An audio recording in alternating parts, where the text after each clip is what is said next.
Nag-away ako sa aking biyenan. Agad akong sinampal ng aking asawa at pinalayas. Tahimik kong binawi ang villa at pinutol ang 30,000 pisong buwan ng allowance. Nag-iwang walang kibo ang buong pamilya ng aking asawa. Ang sampaling iyon ng aking asawa noong gabi ng ulan ay hindi lamang nagpalabas sa akin ng bahay, ito ay opisyal na nagwakas sa maluho nilang pamumuhay. Ang mga taong nabubuhay sa aking napakalaking kayamanan ay araw-araw pa ring nanlalait sa akin bilang parasito. Ang Maynila sa mga huling araw ng taon ay mainit at mahalumigmig.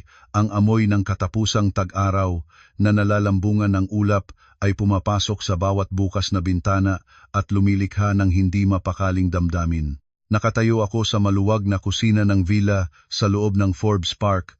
Ang mga kamay ko ay paring nanginginig habang inaayos ang lasa ng sinigang na buto-buto na may gabi. Ang masarap na amoy ng hiniwang baboy na ginagamot sa maasim na sabaw ay pumapailalim sa hangin. Dapat sana ay nagbibigay ng kapanatagan at init. Ngunit bakit ganoon kabigat ang aking puso ng mga di matukoy na pag-aalala? 3 taon na ang lumipas mula nang pumasok ako sa pamilya ni Aling Susing bilang kanyang manugang. Ni isang araw ay hindi ko pinabayaan ang kusina. Ako ay isang prinsesang pinalaki sa buhay na puno ng luho, ipinanganak sa yaman, ngunit dahil sa pagmamahal kay Raymond, tinanggap ko ang pagtanggal ng mga branded na damit at pagsuot ng tapis ng isang mapagmahal na asawa, isang masunuring manugang. Ang villa na ito, bawat kubyertos, bawat kasangkapan, pati na ang mga rosas sa hardin ay lahat mula sa pera ng aking mga magulang na tahimik na ibinigay sa akin bilang regalo sa kasal. Ngunit sa mata ng pamilya ng aking asawa, ako ay isang parasitong swerteng nakuha ang guwapong direktor na asawa. Nang ika-7 ng gabi, tumunog ang kotse ni Raymond Santos sa labas ng tarangkahan. Agad akong kumuhang kanin at mabilis na pinunuan ang lalagyan ng sabaw. Ang singaw ay umitaas ng sagana. Bumaba si Aling Susing mula sa itaas. Ang kanyang mukha ay may makinis na make-up kahit nasa bahay lang sila. Nakasuot siya ng mamahaling silk na damit na personal kong pinili at binili para sa kanya noong nakaraang buwan. Umupo siya sa mesa. Ang mga matalinong mata niya ay lumingon sa makulay na hapunan. Walang kahit isang salita ng pagtatanong kung gaano kahirap ang aking trabaho. Kinuha niya ang kutsara at natikman ang unang higop ng sabaw.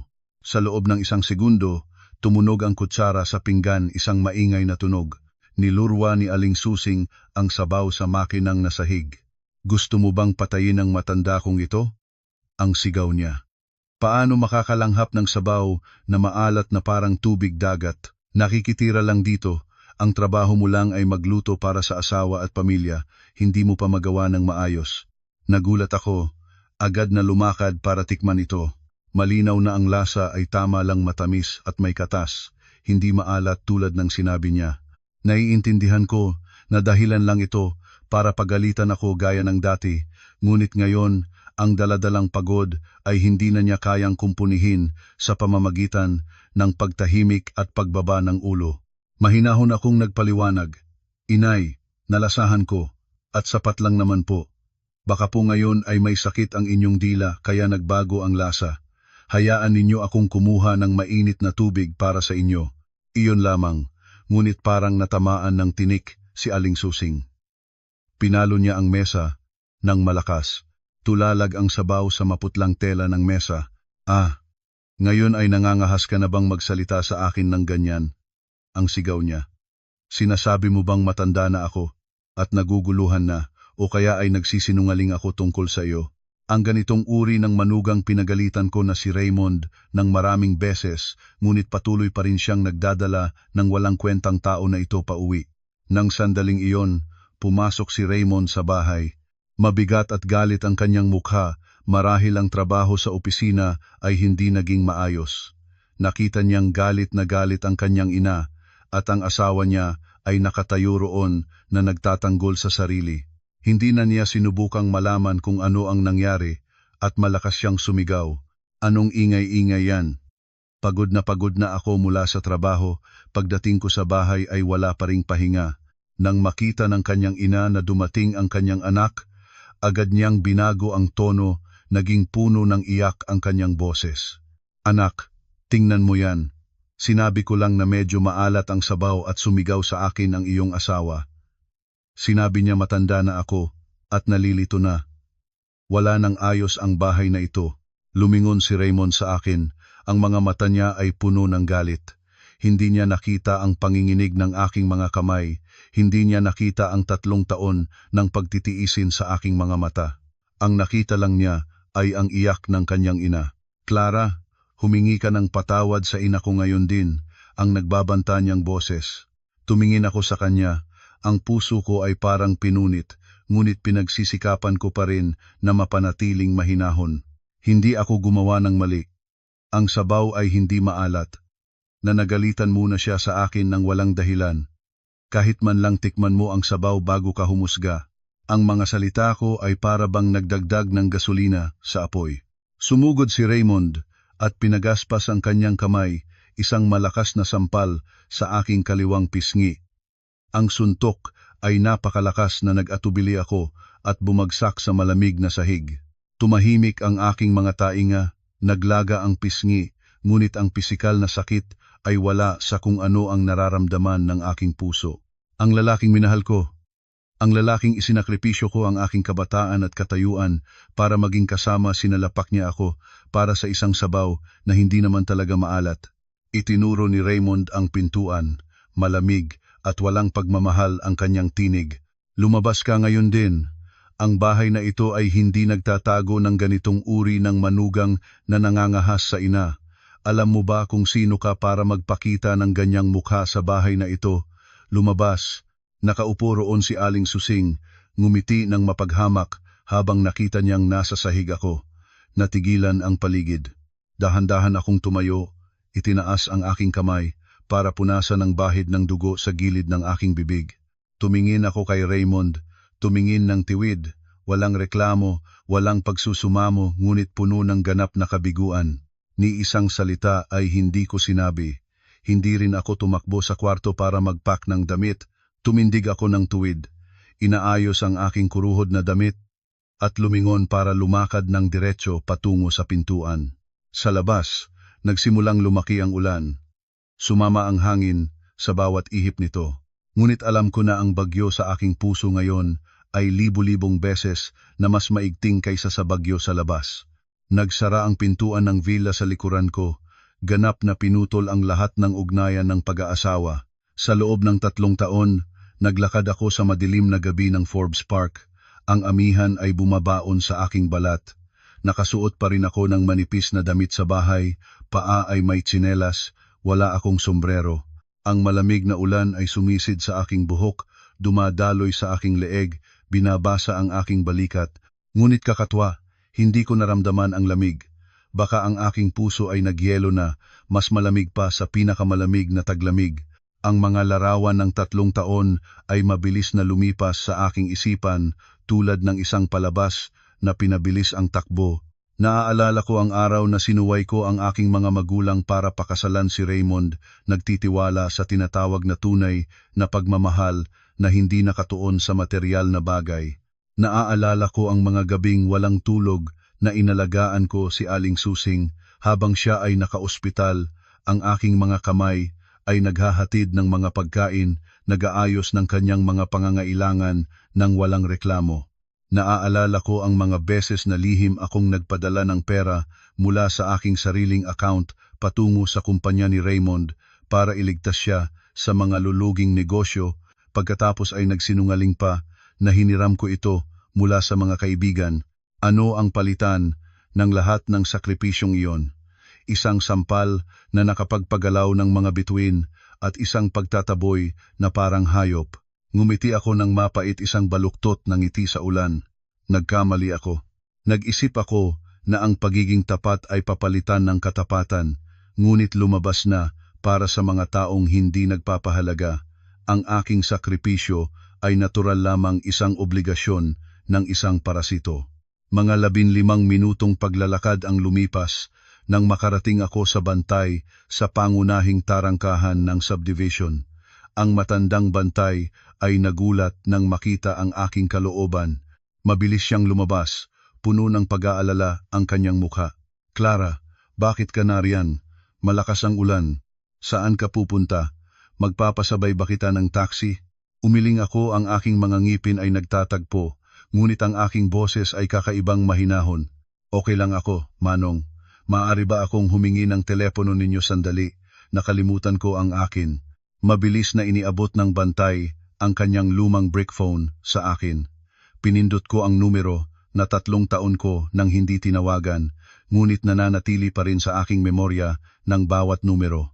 Ang kabilang dulo ay agad sumagot, isang malalim at maingat na tinig. Halo, narinig ko. Huminga ako ng malalim. Pinigilan ng mga hikbi. Mang Nestor, si Clara ito. Sunduin mo ako. Nandito ako sa tarangkahan ng Forbes Park. Sandali silensyo sa kabilang dulo. Pagkatapos ay naging apurado at nagalala ang tinig. Binibini, anong nangyari sa inyo? Bakit kakaiba ang inyong boses? Pupunta na ako ngayon 15 minuto at nandoon na ako. Hintayin ninyo ako, Binibini. Ibinalik ko ang telepono sa bantay, nagpasalamat at umupo sa isang sulok na nakalayo sa hangin. 15 minuto ang lumipas na para bang isang buong siglo. Sa wakas, ang maliwanag na ilaw ng pamilyar na itim na sasakyan ay pumutol sa kurtina ng ulan. Huminto ang sasakyan. Si Mang Nestor, ang tapat na katiwala na sumunod sa aking ama sa loob ng maraming dekada, ay mabilis na kumuha ng payong at tumakbo pababa. Nang makita niya akong basa-basa, asul ang mga labi, hindi mapigilan ni Mang Nestor ang kanyang pagdurusa. Diyos ko, Binibini, bakit kayo naging ganyan? Ano ang ginawa sa inyo ng mga iyon? Agad niyang ibinalat ang kanyang makapal na Amerikana sa aking katawan at tinaboy ako sa loob ng sasakyan. Ang init mula sa air conditioning at ang pamilyar na amoy ng kotse ay unti-unting nagbalik ng aking mga pandama. Tumingin ako kay Mang Nestor, ang aking mga mata ay hindi na ang mga mata ng mapagpaparaya na manugang na dati.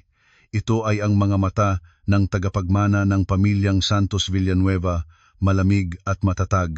Nagsalita ako. Malinaw ang bawat salita. Mang Nestor, pakinggan ninyo ako ng mabuti.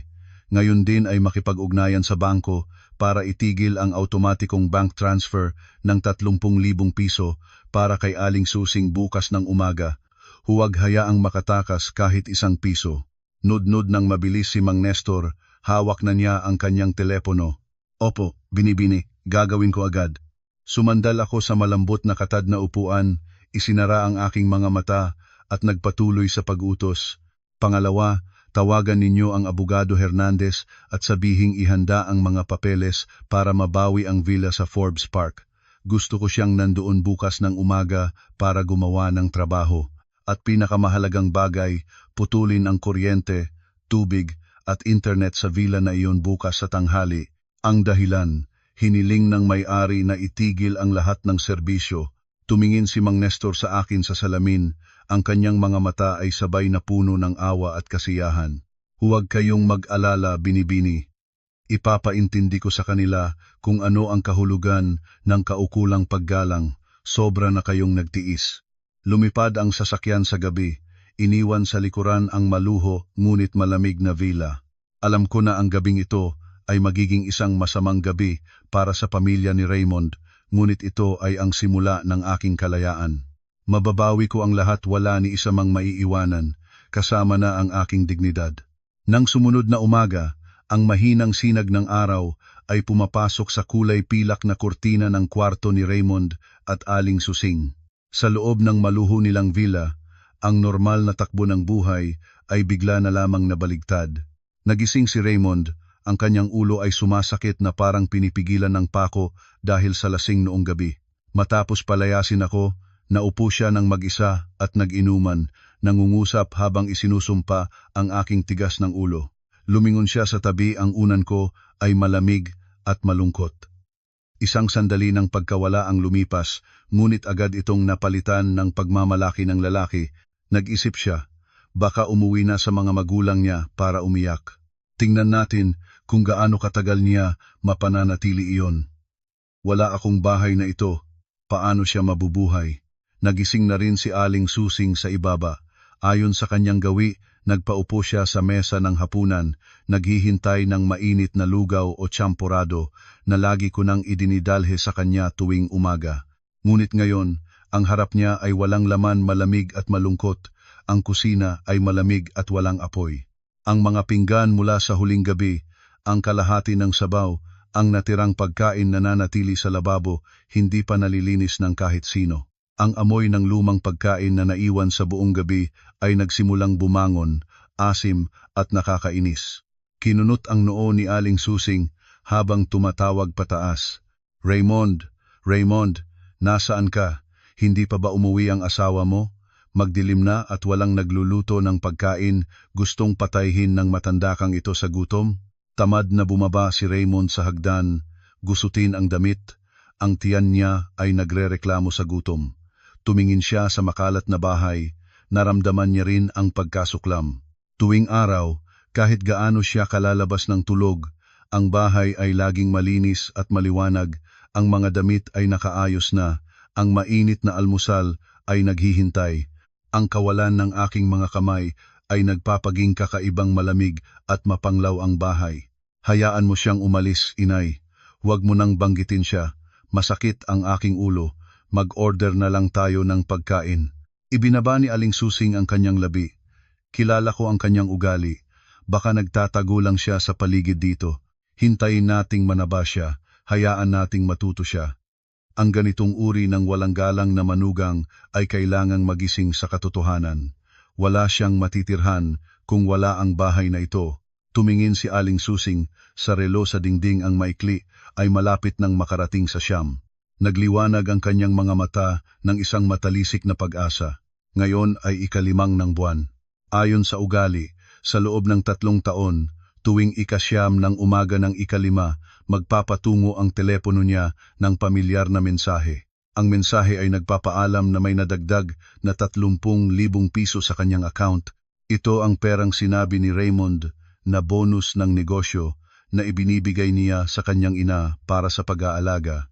Ipinagmamalaki nito ni Aling Susing sa lahat, parang ang kanyang anak ay napakatalino at napakaalagang anak. Sa pera na iyon, matapang siyang gumastos para sa mahal na spa, mga damit na seda, at mga hapon ng tsaa, kasama ang grupo ng mayayamang kaibigan. Mahigpit na kinuha ni Aling Susing ang kanyang telepono.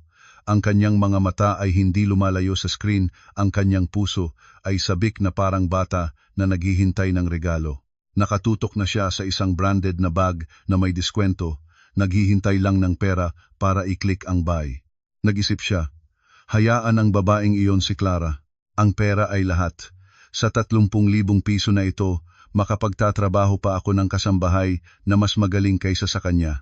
Ngunit walang habas ang pagtakbo ng oras. 9:00 wala. 9:05, katahimikan pa rin. 9:15 ang telepono ay nananatiling madilim at hindi gumagalaw, walang mensahe, walang abiso ng transaksyon. Puno ang katahimikan sa malawak na sala. Ang tiktak ng orelo ay naging malinaw, na parang bumabagsak sa bawat nakakaalarma na agos ng puso ni Aling Susing. Nagsimula siyang mainipin, walang maupuan. Paminsan-minsang hinihimas ang screen para tingnan kung may problema sa signal. Lumingon siya kay Raymond. Raymond, anak, tingnan mo iyon. Gaano katagal na ang pera ay hindi pa dumarating? Kailangan ko ng pera para sa bag o may problema ba sa sistema ng bangko? Habang hinihigop ni Raymond ang kanyang order na lugaw, narinig ng kanyang tiyan ang tanong ng kanyang ina at nataranta rin siya. Alam niya ng maayos kung gaano kahirap ang sitwasyon ng kanyang kumpanya, saan manggagaling ang bonus na regular na ipinapadala. Sa mga nakalipas na taon, naisip niya na ang accounting ay automatikong kumukuha ng kita ayon sa mga utos na pinirmahan niya ng kamakailan. Hindi niya kailanman sinuriin ang detalye ng daloy ng pera. Inilabas ni Raymond ang kanyang telepono at tinatawagan ang chief accountant. Ang kanyang tinig ay nagpapanggap na awtoridad, ngunit halata ang kanyang pagkalito. Isang malupit na katotohanan ang naghihintay sa kanila sa kabilang dulo, isang katotohanang dudurugin ang pangarap na maluho na kanilang pinagtatampisaw. Inion ni Raymond ang loudspeaker para marinig din ni Aling Susing. Umaasang bibigyan siya ng accountant ng magandang dahilan tulad ng sistema ng error o pagkaantala mula sa bangko. Tumunog ang telepono ng 2 beses bago sumagot ang isang tao. Ang tinig ng chief accountant na si Grace ay mahina at profesional. "Halo, si Grace ito, Sir Raymond." Umasal si Raymond, sinisikap na maging kalmado. "Grace, suriin mo nga kung bakit hindi pa dumating ang 30,000 piso para sa ina ko ngayong umaga. Ika-5 na ngayon." Sandaling katahimikan sa kabilang dulo, tumunog ang mga keystrokes. Pagkatapos ay sumagot si Grace ng may pagtataka. "Sir Raymond, hindi na namin matuloy ang order na ito." Pagdinig nito ni Aling Susing, sumulong siya at sumigaw sa telepono. "Bakit hindi matuloy? Hindi ba lagi kayong nagpapadala bawat buwan? Bakit ngayong buwan ay may problema?" Si Grace ay nagpanatiling kalmado, ngunit ang susunod na paliwanag ay para bang isang balde ng malamig na tubig na itinapon ng diretso sa kanilang mga mukha. "Opo, Aling. Sir Raymond, ang 30,000 pisong ito ay hindi kailanman nagmumula sa payroll o kita ng kumpanya. Sa loob ng 2 taon na patuloy na nalulugian ang kumpanya, hindi natin kailanman nagawang magbayad ng malalaking bonus. Ang pera ay nagmumula sa personal na account ng Ma'am Clara. Si Ma'am Clara ang nag-authorize sa akin na gumawa ng buwanang bank transfer mula sa kanyang sariling pondo na may mensahe na pangregalo ni Raymond sa nanay para maligaya. Ngunit ngayong umaga, si Ma'am Clara ay tumawag at humiling na kanselahin ang authorization. Sinabi niya na permanenteng itigil ang subsidyo na ito para bang sumabog ang espasyo. Bumagsak si Aling Susing sa sofa, ang kanyang mukha ay nagbago mula pula hanggang puti. Ang kanyang mga mata ay napalawak, ang bibig ay nakabukas ngunit walang maluwalas. 30,000 piso bawat buwan, ang pera na nagbibigay sa kanya ng karapatang magpagal sa kapwa. Ang pera na nagbibigay sa kanya ng maluho, pala ito ay limos ng manugang na lagi niyang isinaalang-alang na pati na rin niyang sinusumpa bilang parasito. Si Raymond naman ay tulad ng isang taong nawalan ng kaluluwa, halos malaglag ang telepono sa kanyang kamay. Ang pagmamalaki ng isang mapaghariin na lalaki ay tinamaan ng isang nakamamatay na suntok. Sa loob ng 3 taon, siya ay isang titirik lamang nabubuhay sa alalay ng kanyang asawa nang hindi niya alam, at nangahas pa ring nangarap na hampasin at itaboy ang babaeng nagbibigay ng kanyang buhay. Nagsimulang manginig si Aling Susing, nanlalahad ang kanyang mga salita. Hindi, imposible saan nakakuha ng ganyang daming pera ang babaeng iyon. Nagkakamali ka, tiyak nagkakamali ka, Grace. Malalim na huminga si Grace sa telepono. Hindi po ako nagkakamali, Aling. Si Ma'am Clara ay mayaman ngunit mababang profile, hindi niya gustong magpakita. Sige, aalis na ako, marami pa akong gagawin. Namatay ang tawag, ang hubad na katotohanan ay nakalatag sa gitna ng masustansyang sala. Nang sandaling iyon, nanginig muli ang telepono ni Aling Susing. Nagulat siya habang tumingin sa screen mensahe mula sa tindahan ng branded goods. "Aling Susing, pakibayad na ang natirang halaga para sa bag. Kung hindi pa matatanggap ang pera bago magtanghali, kailangan naming ibenta ito sa ibang customer at hindi na ibabalik ang deposito na 2,000 piso. Tunay na naguluhan si Aling Susing. Lumingon siya kay Raymond, ang kanyang tinig ay naging labo. "Raymond, anak, agad na mag-transfer ng 50,000 para sa akin. Mabilis. Nagdeposito na ako para sa bag. Ngayon, kung hindi ako bibili, mawawala ang deposito, at kung bibili, wala akong pambayad. Direktor ka nga, mag-transfer na." Ginulo ni Raymond ang kanyang buhok at sumigaw ng desperasyon. "Saan ko kukuhain ang pera, inay? Sinabi ko na sa inyo, maraming utang ang kumpanya ngayon, ang credit card ko." Dito, naaalala ni Raymond ang maitim na credit card na madalas niyang gamitin para sa entertainment. Ito ang supplementary card na ginawa para sa kanya ni Clara. Agad niyang kinuha ang pitaka, inilabas ang card, at nervously binuksan ang banking app para suriin ang credit limit. Ang mapulang text sa screen ay nagpahinto sa kanya. "Card blocked per request of primary card holder." Ang lahat ng cash sources at credit ay pinutol. Lahat ng daan ng buhay, lahat ng peking kasaganaan na tinamasa nila ay biglang nawala tulad ng mga bula ng sabon.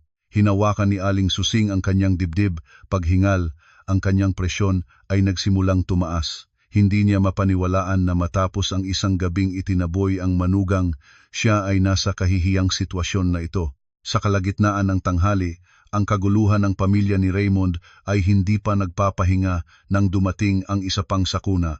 Nakaupo ng manhid si Raymond, pawis ang buong katawan kahit mainit.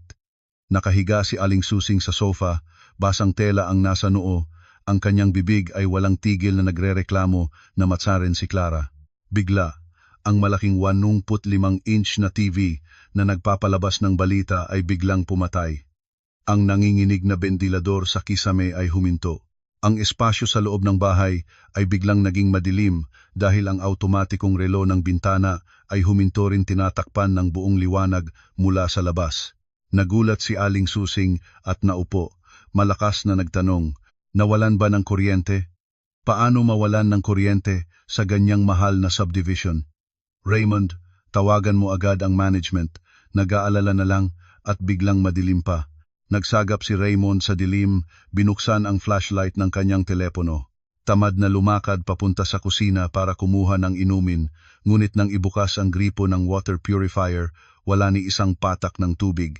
Sinubukan niyang buksan ang faucet ng labahan, tuyo rin. Nawalan din ng tubig, inay, ang sabi ni Raymond. Ang kanyang tinig ay nanginginig. Ang pakiramdam ng hindi mabuting bagay ay nagsimulang pumasok sa kanyang isipan. Tinawagan niya ang hotline ng management ng Forbes Park. Agad sumagot ang kabilang dulo. Alam mo bang nandito ako bilang may-ari ng Villa B201? Bakit biglang nawalan ng kuryente at tubig sa amin? Anong klaseng management ito? Nagbabayad naman ako ng buwanang fees. Sumigaw si Raymond, sinisikap na maging autoridad. Ang on-duty staff ay sumagot, magalang ngunit malamig at malinaw. Magandang hapon po, sir. Nasuri namin ang system, ang Villa B201 ay pinutulan ng kuryente at tubig ayon sa direktang kahilingan ng may-ari na si Clara Santos Villanueva. Magmula alas 12 ng tanghali ngayon na may dahilan na walang residenteng nakatira sa bahay. Sumusunod lang po kami sa legal na regulasyon. Natigil si Raymond. Nahulog ang kanyang telepono sa mesa. Lumingon siya sa kanyang ina, tulala ang mga mata. Inay, si Clara pinuputulan niya ang lahat. Pinutol niya ang kuryente, tubig, sinasabi niya na walang nakatira sa bahay. Nang marinig ito ni Aling Susing, nagtaas siya tulad ng isang isda na naapukan ng apog. Nagapang siya sa dilim. Kinuha ang unan at malakas na itinapon sa lupa. Manggagalang na babae, nagagawa niyang gawin ito sa akin? Ang bahay na ito ay bahay ng anak ko. Sino siyang gawin iyon? Tawagan mo siya ngayon, tawagan mo siya para turuan ko siya ng leksyon. Ngunit si Raymond ay nagsimula na ngayong matanto ang malupit na katotohanan. Naalala niya ang oras ng pagpirma ng mga papeles ng bahay, 3 taon na ang nakakaraan. Sinabi ng mga magulang ni Clara na regalo sa kasal, ngunit hindi niya kailanman hawak ang mga orihinal na dokumento. Nag-aakala siya na ang ari-arian ng mag-asawa ay natural na magiging magkasamang pag-aari. Ngunit ngayon, ang bawat salita ng management staff ay parang mga pako na nananaman sa kanyang ulo. Ang tanging legal na may-ari ay si Clara Santos Villanueva. Natanto niya na wala siyang pangalan sa kahit anong titulo, wala siyang pag-aari sa bahay na ito, wala siyang pera, wala siyang karapatang humawak ng kahit ano rito. Ang maluwag at maluho na villa na dati niyang ipinagmamalaki sa mga kaibigan ay naging isang madilim at malamig na kulungan. Walang kuryente, walang tubig, walang aircon. Naupo si Raymond sa lupa, hawak ang kanyang ulo. Sa unang pagkakataon sa kanyang buhay, naramdaman niya ang tunay na takot-takot sa kanyang asawang dati niyang hinamak. Takot sa paraan ng kanyang paghihiganti, walang ingay, walang pagsisigaw, ngunit walang habas at ganap na nagpapababa ng hininga. Naintindihan niya na ang labanan na ito ay natalo niya bago pa man ito magsimula dahil ang lahat ng nasa kanya ay ibinigay ni Clara at ngayon binabawi niya ang lahat. Nakaupong ako sa aking bagong opisina sa punong tanggapan ng Santos Villanueva Holdings. Ang aking kamay ay hawak ng mainit na tasa ng tsaa, ngunit ang aking mga mata ay hindi lumalayo sa aking tablet. Sa screen ay ang live feed mula sa security camera sa labas ng gate ng villa sa Forbes Park. Umalis na ako, ngunit kailangan ko pa ring masubaybayan ang presyo ng kanilang kawalan ng pasasalamat. Abogado Hernandez, ang aking legal representative, ay kakapadala lang ng mensahe na ang kanyang team ay nandoon na para sa susunod na hakbang ng recovery plan. Nang tumpak na ikadalawa ng hapon, isang itim na kotse ang huminto sa harap ng tarangkahan. Bumaba ang dalawang lalaking nakasuot ng itim na suit, may hawak na makapal na folder at isang laminated na notice. Hindi sila nagpindot ng doorbell, hindi rin tumawag. Kinuha ng isa ang espesyal na tape at maingat na idikit ang notice sa gitna ng dekorasyong metal na tarangkahan. Ang puting papel na may matinding itim na teksto ay malinaw at matatag. Abiso ng pagbawi ng ari-arian. Ang villa na ito ay eksklusibong pag-aari ng Clara Santos Villanueva. Ang mga taong kasalukuyang ilegal na naninirahan ay kinakailangang ilipat ang lahat ng personal na pag-aari at umalis sa loob ng 24 na oras. Ang anumang paghinto sa proseso ay haharapin ayon sa batas. Ang desisibong aksyon ng Abogado Hernandez ay agad na nakakuha ng atensyon ng mga kapitbahay. Si Auntie Fe, ang nakatira sa harap na villa, ang taong si Aling Susing, ay laging nagmamalaki tungkol sa kayamanan ng kanyang anak, ang unang lumabas para tingnan. Sumunod si Uncle Ben at si Manang Rose, na kasambahay ng katabi nila ay dumulog din ng may kuryosidad. Ang mga bulong at sismis ay nagsimulang umalingaw-ngaw, nakaabot kahit sa kamera na tinitingnan ko. Nagpatingkad ni Auntie Fe ang mga mata, binasa ng malakas ang bawat salita ng notice, pagkatapos ay nag-usap kay Uncle Ben. Tingnan mo ito, pala ang bahay na ito ay pag-aari ni Clara, ang asawa ni Raymond. Ngunit sa lahat ng oras na iyon, ipinagmamalaki ni Aling Susing na binili ng kanyang anak ang bahay, na parasito lang ang manugang, ngayon ay ginagawa silang palayas ng kanilang sariling manugang. Talagang hindi na alam kung saan ikukubli ang hiya. Umiling-iling si Uncle Ben. Pinaghinalaan ko na, si Raymond ay kaakit-akit sa labas ngunit ang kanyang kumpanya ay patuloy na nangangatog, may utang sa lahat ng dako. Si Clara lang ang talagang tahimik at mapagtiis. Siguro naging sobra-sobra na ang biyenan, at iyon ang dahilan kung bakit umaksyon na si Clara kapag masyadong hinihigpit ang pusit, gumaganap na rin. Sa loob ng bahay, ang ingay sa labas ay malamang na nakarating kay Aling Susing. Bigla na bumukas ang pinto at bumagsak si Aling Susing sa bakuran. Ang kanyang buhok ay gusot dahil walang dryer ng kuryente. Ang kanyang mukha ay haggard dahil sa gutom at pag-aalala. Nakita ang mga kapitbahay na nagtuturo sa kanyang tarangkahan, nagmamadaling humakbang siya palapit. Plano niyang sigasig na paalisin ang grupo tulad ng dati, ngunit nang makita ang puting papel na nakadikit, biglang huminto siya. Binasa ni Aling Susing ng mabilis ang nilalaman, ang kanyang mukha ay nag-apoy ng galit at hiya. Mga walang galang, ang sigaw niya. Sino ang nangahas na idikit ang papel na ito sa aking tarangkahan? Ang bahay na ito ay pag-aari ko, ng aking anak. Sino si Clara para mag-claim? Si Auntie Fe ay nakatayo sa kabilang daan, ngumiti ng mapamura habang tumitinag ang kanyang boses. Aling Susing, malinaw ang itim at puting papel na iyan, at ikukumpugad ka pa. Kapag may titulo, may legal na karapatan, nangahas sila. Tingnan mo ang iyong pag-uugali. Mapagtiis ang manugang mo, ngunit pinalayo mo siya siguradong hindi ka rin naman malinaw. Para bang nagkaisa puso si Aling Susing, nagmadali siyang lapitan ang tarangkahan at tinangka ng kanyang mga kuko na basagin ang notice.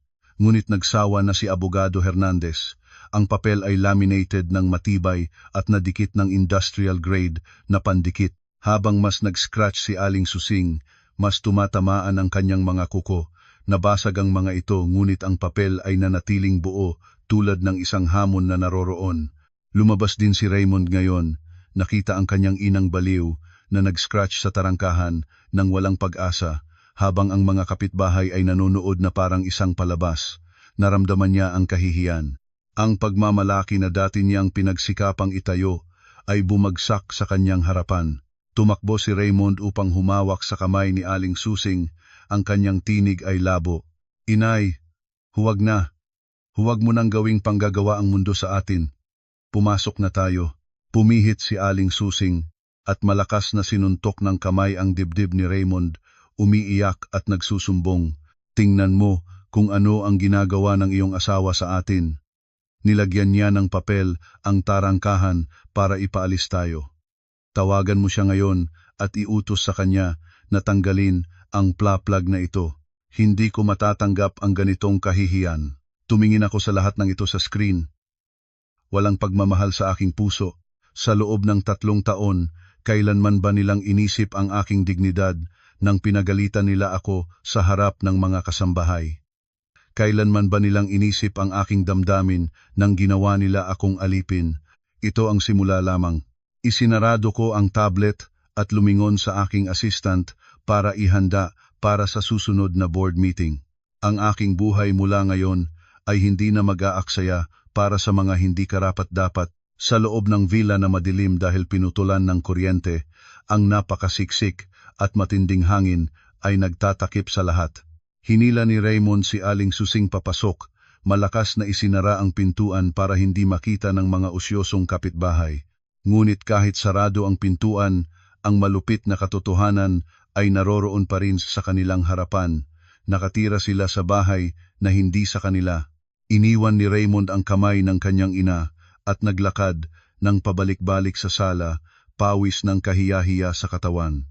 Ang mga salita ng management staff at ang papel sa tarangkahan ay paulit-ulit sa kanyang isipan. Ang tanging legal na may-ari ay si Clara Santos Villanueva. Hindi siya makapaniwala. Hindi niya matanggap na 3 taon siyang nakatira sa bahay na ito nang hindi nalalaman ang tunay na pagmamay-ari. Naupo nang biglang si Aling Susing sa sofa, paghingal ang kanyang katawan. Anak, hanapin ang mga papeles ng bahay. Naalala ko ng kasal, sinabi ng mga magulang niya na regalo sa dalawa. Kung regalo sa dalawa, kailangan maging pag-aari ni Raymond. Paano eksklusibo siyang may pangalan? Parang isang nagtatanggol ang mga salitang ito para sa isang nag-aalab.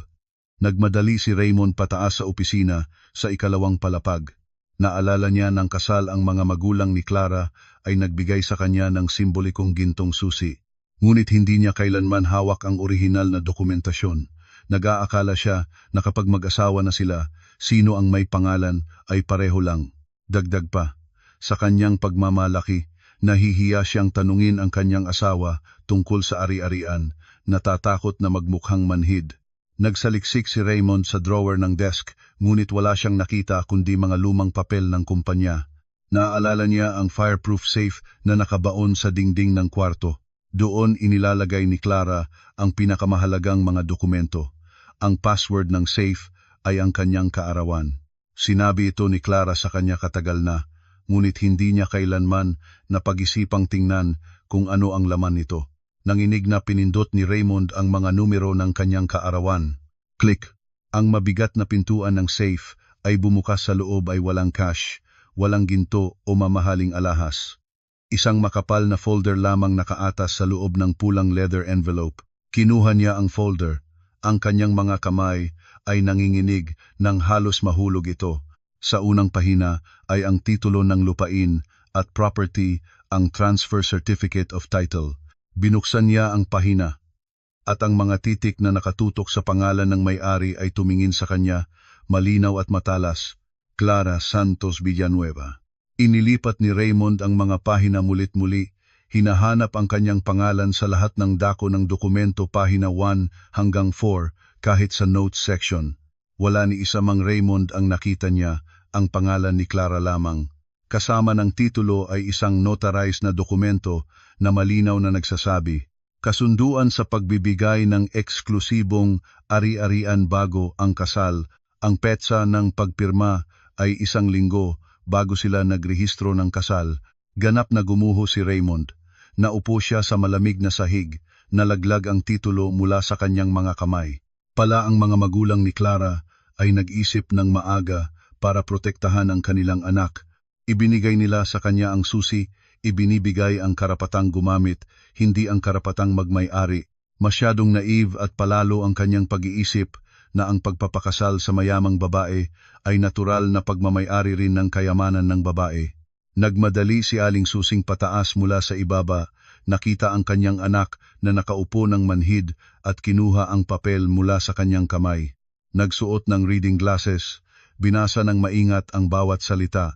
Nang matapos ang pagbabasa, sumigaw siya ng malakas. Ay nako, anong ganito ito? Bakit eksklusibo ang pangalan niya? Anong klasikang asawa na hinalayan kanya ng ganito, Raymond? 3 taon, bakit hindi mo pinilit siyang idagdag ang iyong pangalan sa titulo? Itinaas ni Raymond ang kanyang ulo para tumingin sa kanyang ina. Ang kanyang mga mata ay puno ng paratang at kawalan ng pag-asa. Inay, sino ang aking matatanungan? Nang kasal, ikaw ang nagmamadali, sinabi mo na ang kanyang pamilya ay mayaman at ibibigay ang lahat sa akin. Nag-aakala rin ako noon. Hindi ko inaasahan na ang mga magulang niya ay maingat sa pag-iisip na eksklusibo itong ibigay sa kanya bago kasal. Ngayon walang-wala na tayo, inay. Tayo ay tunay na mga panauhing puwesto. Ang hubad na katotohanan ay napalantad na sa pamilyang may imposturang pagmamalaki. Natanto ni Raymond na hindi siya kailanman ang tunay na may-ari ng bahay na ito. Isa lamang siyang panauhing itinanggap ni Clara ng may pagkain, tirahan at pati na rin pocket money. Ngunit nagpanggap siya na makapangyarihan, hinamak at itinataboy ang kanyang benefactor. Ang pagkagutom at init ay nagsimulang tumagos ng malalim sa katawan ni Raymond. Lumingon siya sa maluho, ngunit ngayon ay kakaibang malayo na kwarto. Ang lahat ng kasangkapan rito, kama, aparador, hanggang sa kurtina ay lahat ng pera ni Clara. Wala siyang karapatang hawakan ang kahit ano rito. Ang kahihiyang salpak ay umakyat hanggang sa kanyang lalamunan na mapait, ganap na naging dilim ang langit. Ang villa ay nalubog sa makapal na kadiliman. Ang baterya ng telepono ni Raymond ay malapit ng maubos, ilang porsyento na lang ang natitira. Alam niyang hindi siya makakahandusay ng ganito na naghihintay ng kamatayan. Ang gutom, init at takot sa pagiging itinataboy kinabukasan ay sumira na sa kanyang huling patak ng dignidad. Nagpasya si Raymond na tawagan si Clara. Ginamit niya ang kanyang telepono, ngunit pagpindot pa lang ng numero ay biglang sinabi ng sistema na abala ang linya. Alam niyang nakablock na ang kanyang numero. Naisip niya ang landline sa sala, ang tanging fixed phone na hindi pa naputulan dahil gumagamit ng hiwalay na linya. Pinindot niya ang numero ni Clara. Ang kanyang mga kamay ay nanginginig na inilapit ang receiver sa tainga. Ang unang, pangalawa at pangatlong ring ay natunog. Ang kanyang puso ay natutulog ng pabitin. Nais niyang sagutin ni Clara para makapagmakaawa siya o kahit manlait, basta matawagan lang siya, makakonekta muli sa pinagmumulan ng kanyang buhay. Sa kabilang dulo, nakaupo ako sa aking opisina. Nakita ang pamilyar na number ng landline na lumalabas. Alam kong si Raymond ang tumawag. Hayaan ko pang tumunog ng sandali bago dahan-dahang pindutan ang sagutin. Ngunit hindi ako nagsalita, nais ko munang marinig kung ano ang sasabihin niya sa sandaling ito. Nang marinig ang tunog ng koneksyon, mabilis na nagsalita si Raymond. Ang kanyang tinig ay apurado. Clara? Clara, nandoon ka ba? Saan ka naroroon? Umuwi ka na. Natutuwa ka na, tama na, nanahimik ako. Ang aking katahimikan ay parang isang matibay na pader na hindi niya mapasok. Nang hindi ako sumagot, nagsimulang mawala ang pagtitiis ni Raymond. Ang kanyang dominanting ugali at gawi na magalit sa asawa ay sumama sa kanyang pagkabagabag. Bingi ka ba na hindi ka sumasagot? Alam mo bang may sakit ang nanay ko? Bakit mo pinutulan ng kuryente at tubig? Gusto mo bang patayin ang buong pamilya ko? Umuwi ka at bukasin muli ang kuryente at tubig at mag-transfer ng pera sa nanay ko ngayon din. Ipinagbabawal ko ang pambobola mo dito sa akin. Nang marinig ko ang mga salitang iyon, natawa lang ako sa aking sarili. Sa ganyang kalagayan, kaya pa niyang mag-utos? Hindi pa ba niya nauunawaan ang kanyang posisyon ngayon? Hininga ako ng mababa, pagkatapos ay nagsalita. Ang aking tinig ay malamig at matalas tulad ng kutsilyo. Pinalabas mo ako, hindi ba? Umalis na ako. Nang umalis na ako sa bahay, natural na babawiin ko ang aking pera at aking bahay. Iniisip mo ba na ako ay tanga na mag-aalaga-alaga sa mga taong nagpalaya sa akin? Nagulat si Raymond sa unang pagkakataon pagkatapos ng 3 taon, narinig niya akong makipag-usap sa kanya sa ganitong mataas at mapanghamak na tono. Nagkalat ang kanyang mga salita habang naghahanap ng pagtulong. Ngunit kahit papaano, mag-asawa tayo, hindi mo ito magagawang ganon.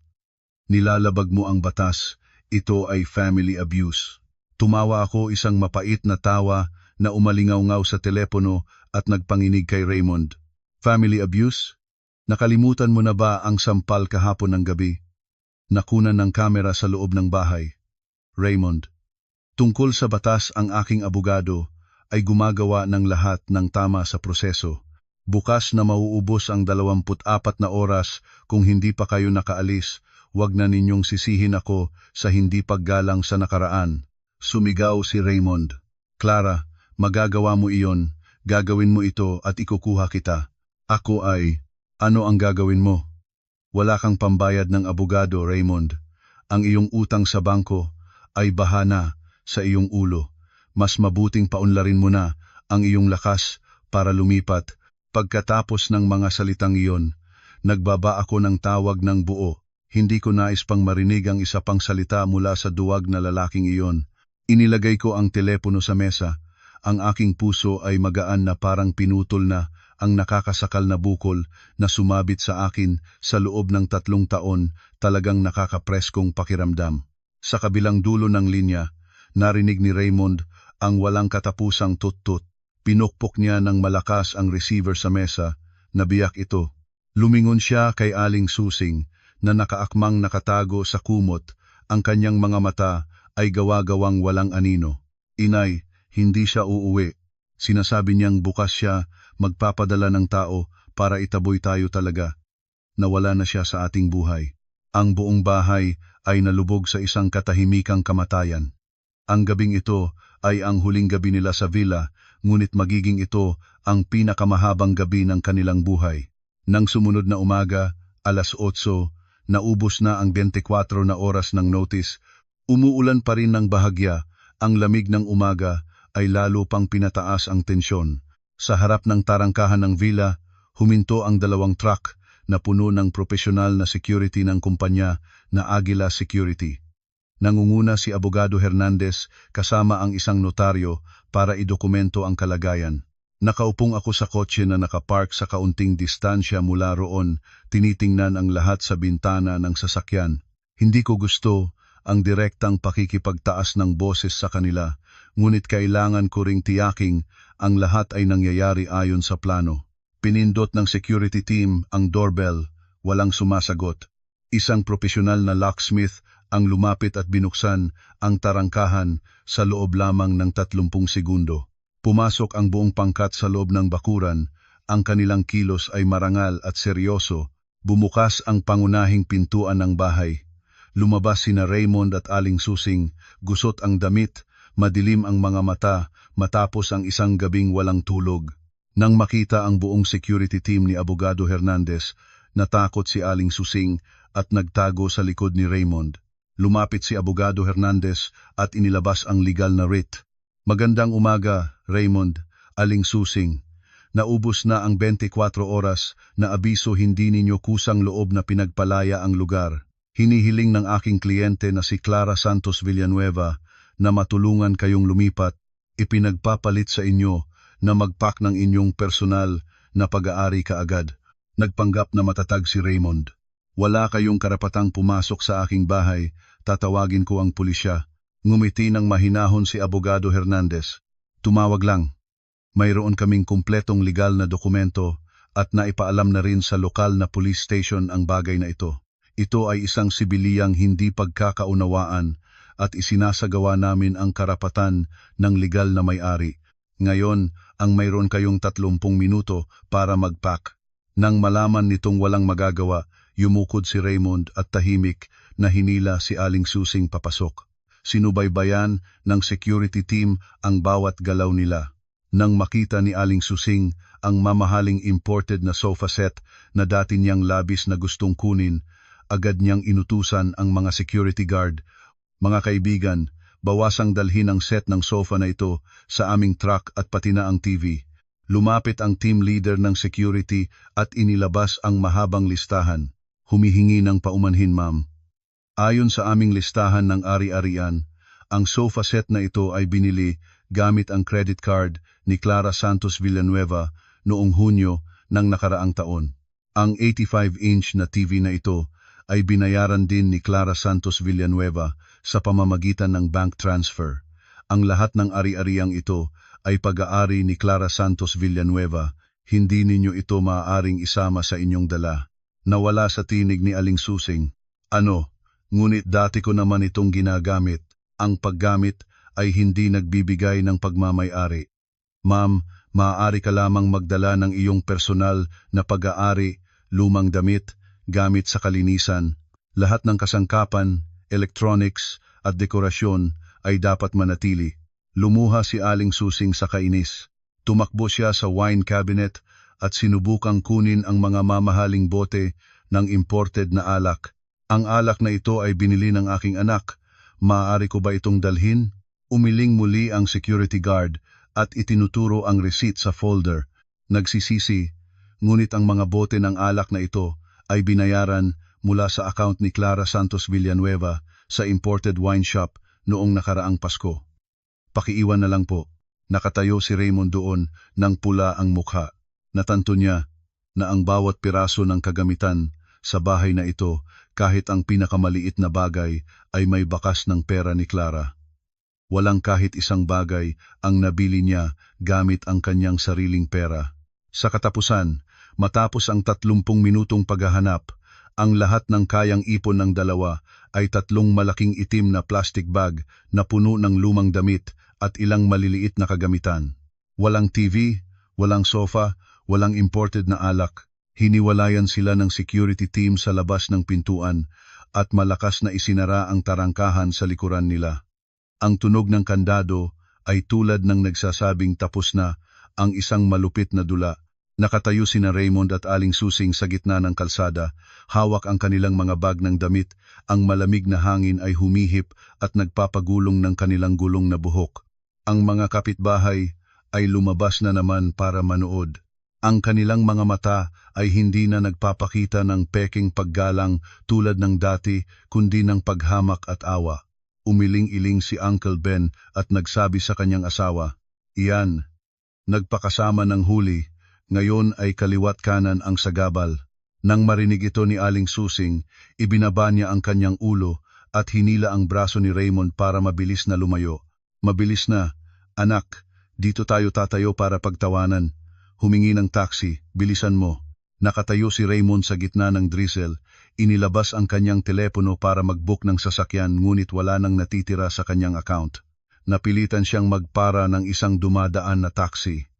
Ang lumang sasakyan ay huminto. Dalawa silang nagsisikap na siksikan ang mga bag ng damit sa malikot na kotse, pagkatapos ay sumingit sa loob, tumakas sa lugar na dating paraiso nila. Tumingin ako sa nawala na taxi.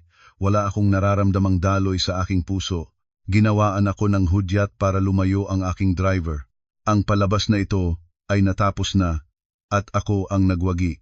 Iniwan ng taxi sina Raymond at Aling Susing sa harap ng isang cheap na lodging house na malalim sa isang makitid na iskinita sa Tondo. Ito ang tanging lugar na naiisip ni Raymond sa kanyang kakaunting natitirang cash sa pitaka. Ang mga maluho nilang hotel na dati nilang naging tirahan sa mga biyahe ay panaginip na lang ngayon. Bumaba si Aling Susing mula sa kotse, tumingin sa tanda ng lodging house, ang kanyang mukha ay naging gulo. "Diyos ko, anak, dito ba ilalagay mo ang nanay mo? Pati na rin ang itsura ng lugar. Sino ang makakatulog dito?" Pagod na sumagot si Raymond, ang kanyang tinig ay walang lakas. "Inay, wala na tayong pera. Nakalak na ang aking card. Mayroon palang 1,000 sa cash. Dito muna tayo sa ilang araw bago tayo humanap ng solusyon." "Tumigil ka nang magreklamo, masakit na ang aking ulo." Pumila sila pababa na humihila ng kanilang mga bag papunta sa reception. Tumingin ang staff sa kanilang gusot na hitsura nang may pagdududa bago nagbigay ng susi sa kwarto sa ikatlong palapag. Walang elevator, na pilitan si Raymond na bumatak ng kanilang dala pataas sa makitid at madilim na hagdan. Ang kwarto ay halos hindi umabot sa 15 metro kwadrado. Mabaho ng sigarilyo at amoy basa na katangian ng murang lodging. Ang higaan ay puting imelda na naging kulay krisol at sa dingding ay may ilang dilaw na batik. Pagpasok lang ni Aling Susing ay agad niyang tinatakpan ang kanyang ilong. Diyos ko, anong amoy ito? Paano ako makakatulog sa ganitong higaan? Raymond, anak, umuwi na tayo sa probinsya. Sa probinsya ay mas malinis. Inihagis ni Raymond ang mga bag sa sahig at naupo sa gilid ng higaan, pagod na nagsabi. Umuwi sa probinsya para pagtatawanan ng buong barangay. Kung kaya mo ang kahihiyan, umuwi ka. Dito pa ako para ayusin ang trabaho sa opisina. Kung sa probinsya tayo ngayon, ang mga nagpapautang ay susundan tayo doon at mas mahirap pa. Sa pakikinig sa mga nagpapautang, biglang tumahimik si Aling Susing. Naupo siya ng kulang palad sa nag-iisang plastik na upuan sa kwarto. Ang kanyang tiyan ay nagsimulang kumaing malakas. Mula umaga hanggang ngayon, nang abala sa pakikitungo sa eviction team, walang kahit isang subo ang napasok ng dalawa. Raymond, anak, pagod na ako, may pagkain ba? Binilang ni Raymond ng paulit-ulit ang ilang piso. Nagbuntong hininga siya at bumaba para bumili ng 2 instant noodles sa reception. Nang bumalik siya, nagdala ng 2 inuming kasama ang sabaw. Inilagay niya ang mangkok ng noodles sa harap ng kanyang ina. Iyon lang muna ang mayroon, inay. Tumingin si Aling Susing sa miserable na pansit, dilaw na sabaw, may ilang tuyong dahon ng bawang sa ibabaw. Kinuha niya ang disposable chopsticks at nang tinikman ang unang subo, nagsimulang tumulo ang kanyang luha sa mangkok. Naalala niya ang malalasap na hapunan na niluto ko, sinigang na buto-buto na may gabi, inihaw na isda, ginisang kangkong na may baboy init, mabango, maganda ang pagkakasaayos sa mamahaling chinaware. Noon ay nagrereklamo siya, nang nagrereklamo maalat, walang lasa, hindi magaling ang pagluluto ko. Ngayon, nakaupo sa mahalumigmig na kwarto na kumakain ng boring na pansit, natanto na niya ang presyo ng kasiyahang kusang loob niyang itinatapon. Umiiyak si Aling Susing habang nagsasalita sa mga hikbi. Raymond, anak, namimiss ko na ang luto ni Clara. Dati ay luto niya ang sinigang na masarap tapos pinalumot ko siya dahil dito. Ngayon kahit mainit na sabaw ay wala na. Habang hinihigop ni Raymond ang kanyang pansit dahil sa sobrang gutom, nang marinig ang pangalan ko ay nabitin siya sa lalamunan.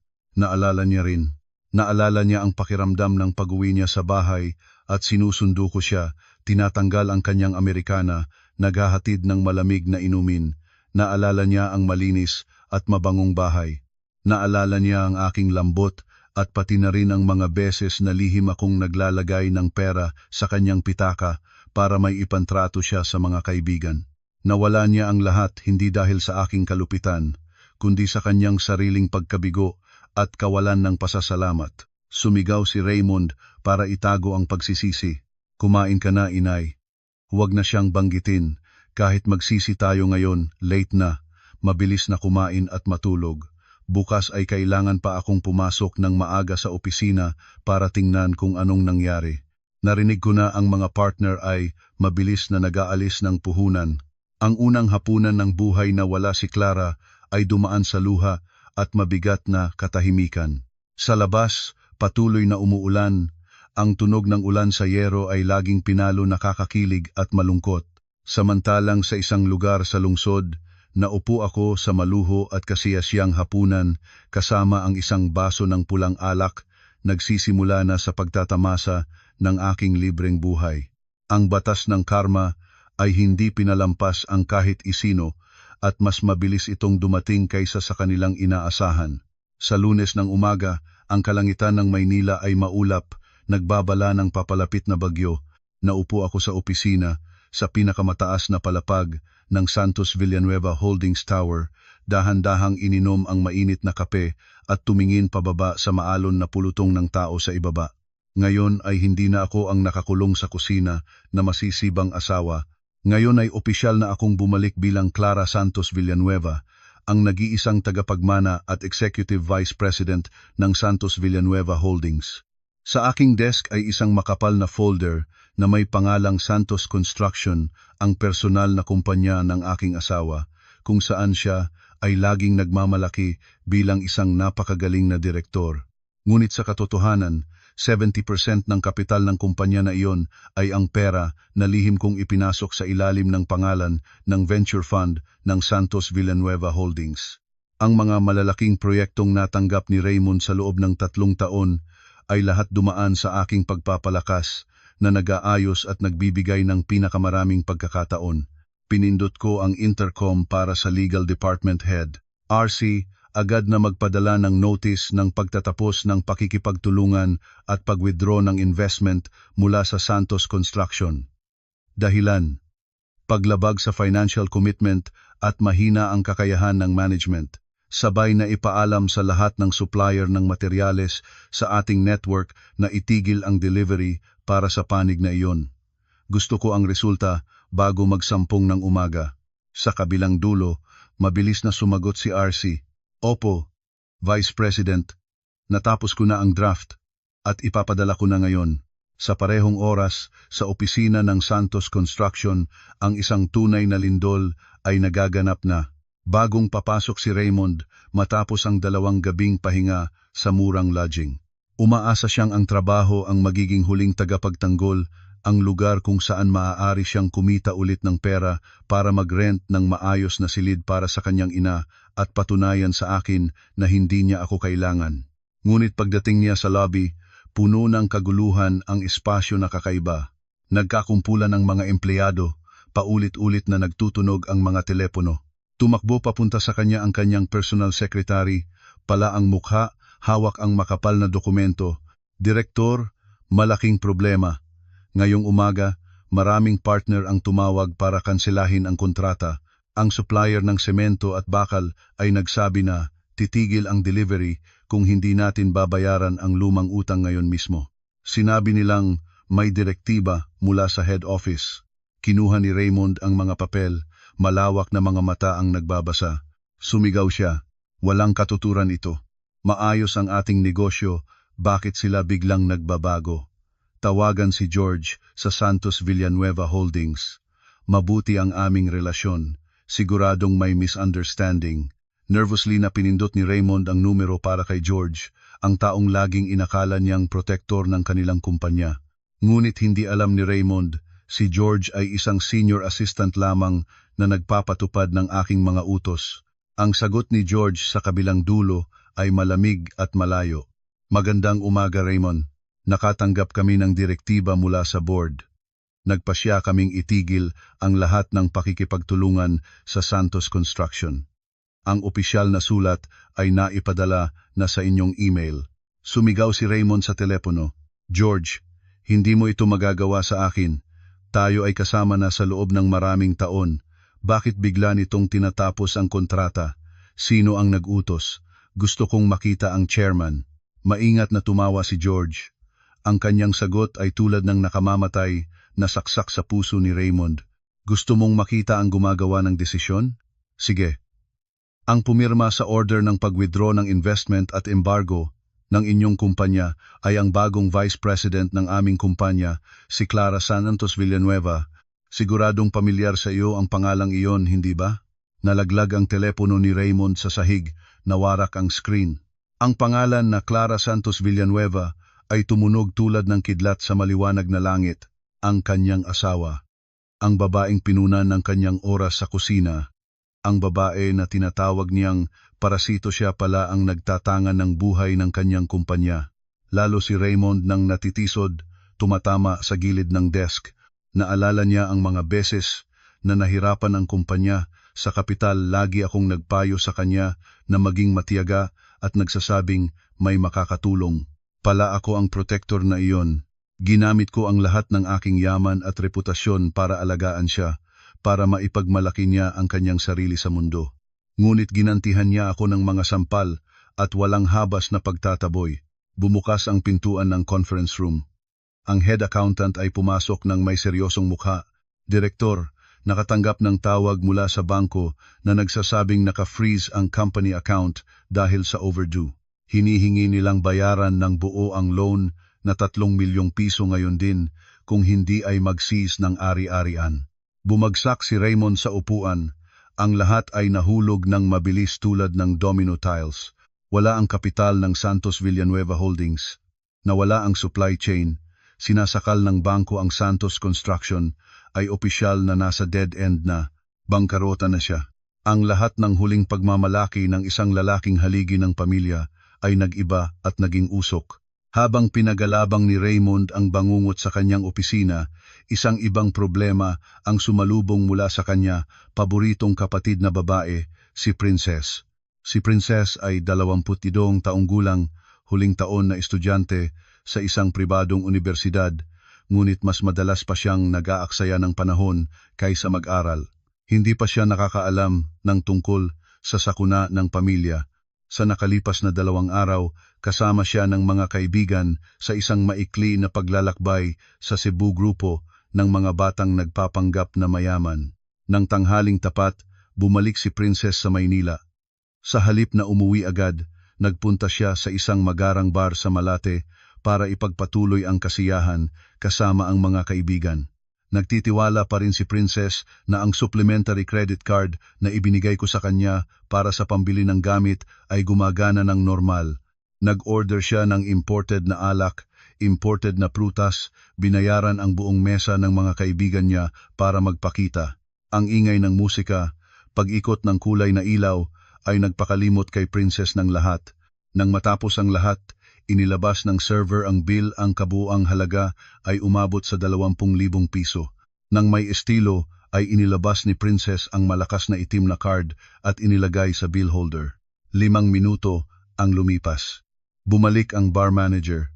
Ang kanyang mukha ay hindi na masaya tulad ng dati, ngayon ay seryoso at puno ng pagdududa. Nagsalita siya ng malakas.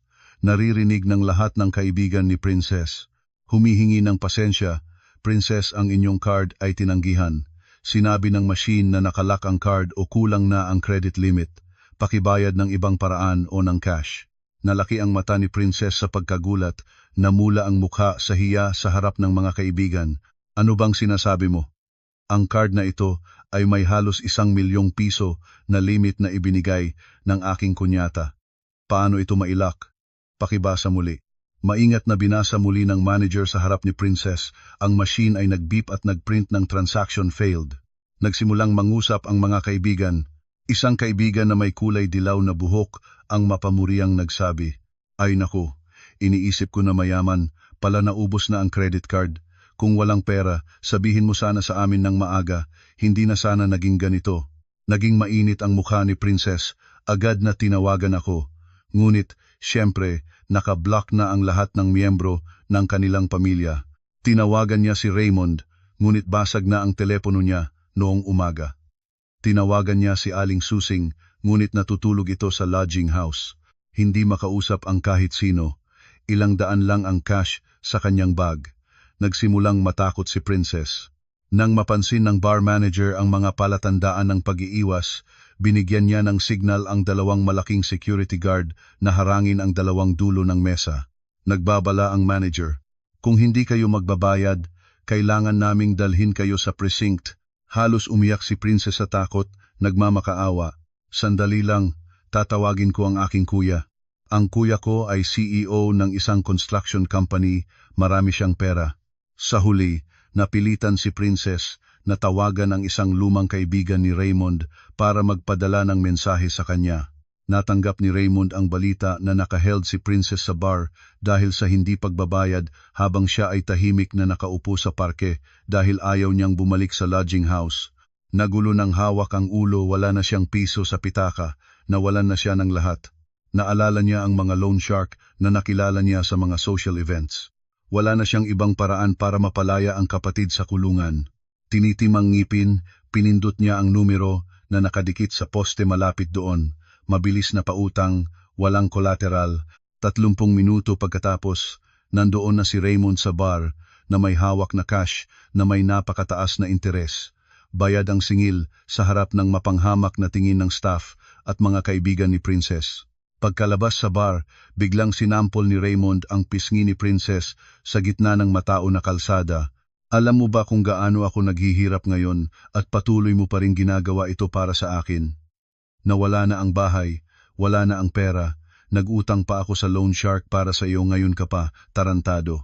Yakap ang pisngi, umiiyak si Princess, hindi maintindihan kung ano ang nangyayari.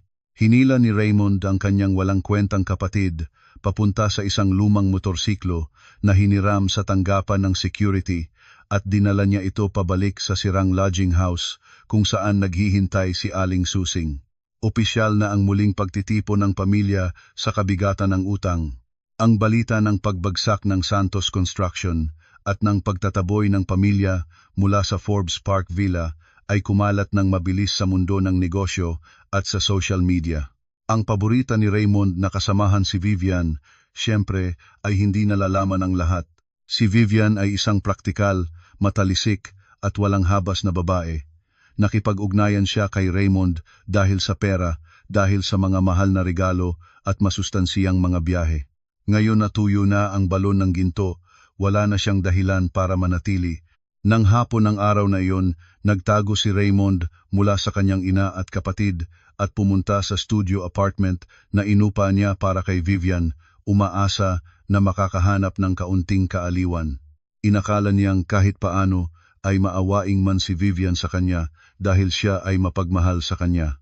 Ngunit nang bumukas ang pinto, hindi ang mapanlibog ng ngiti at mainit na mga bisig ang tinanggap sa kanya, kundi ang malamig na mukha ni Vivian kasama ang nakaimpakeng mga bag. Nagulat na nagtanong si Raymond, "Saan ka pupunta?" "Vivian, malungkot na malungkot ako, hayaan mo akong pumasok sa bahay sandali." Nakatayo si Vivian sa pintuan, nakatiklop ang mga braso sa dibdib, mapanghamak ang tono. "Nangahas ka pa ring pumunta rito? Narinig ko na bankrupt ka na at ang bahay ay binawi na ng asawa mo. Saan na lang kukunin ang pera mo para sa akin?" Gulat na humarang si Raymond sa kamay ni Vivian. "Vivian, anong sinasabi mo? Pansamantala lang ang hirap ko, babangon ulit ako. Huwag mo akong iwan ngayon, tunay na mahal kita." Sinibak ni Vivian ang kamay ni Raymond tulad ng nagsasaboy ng insekto. "Mahal? Anong klasing mahal ang yan? Gumising ka na. Kasama kita dahil may pera ka. Ngayon na wala ka ng pera at puno ng utang, ba't ako papasok sa gulo? Tapos na tayo." Pagkasabi niyon, inilabas ni Vivian ang mga susi sa bahay kay Raymond at lumayo nang humihila ng bag patungo sa elevator.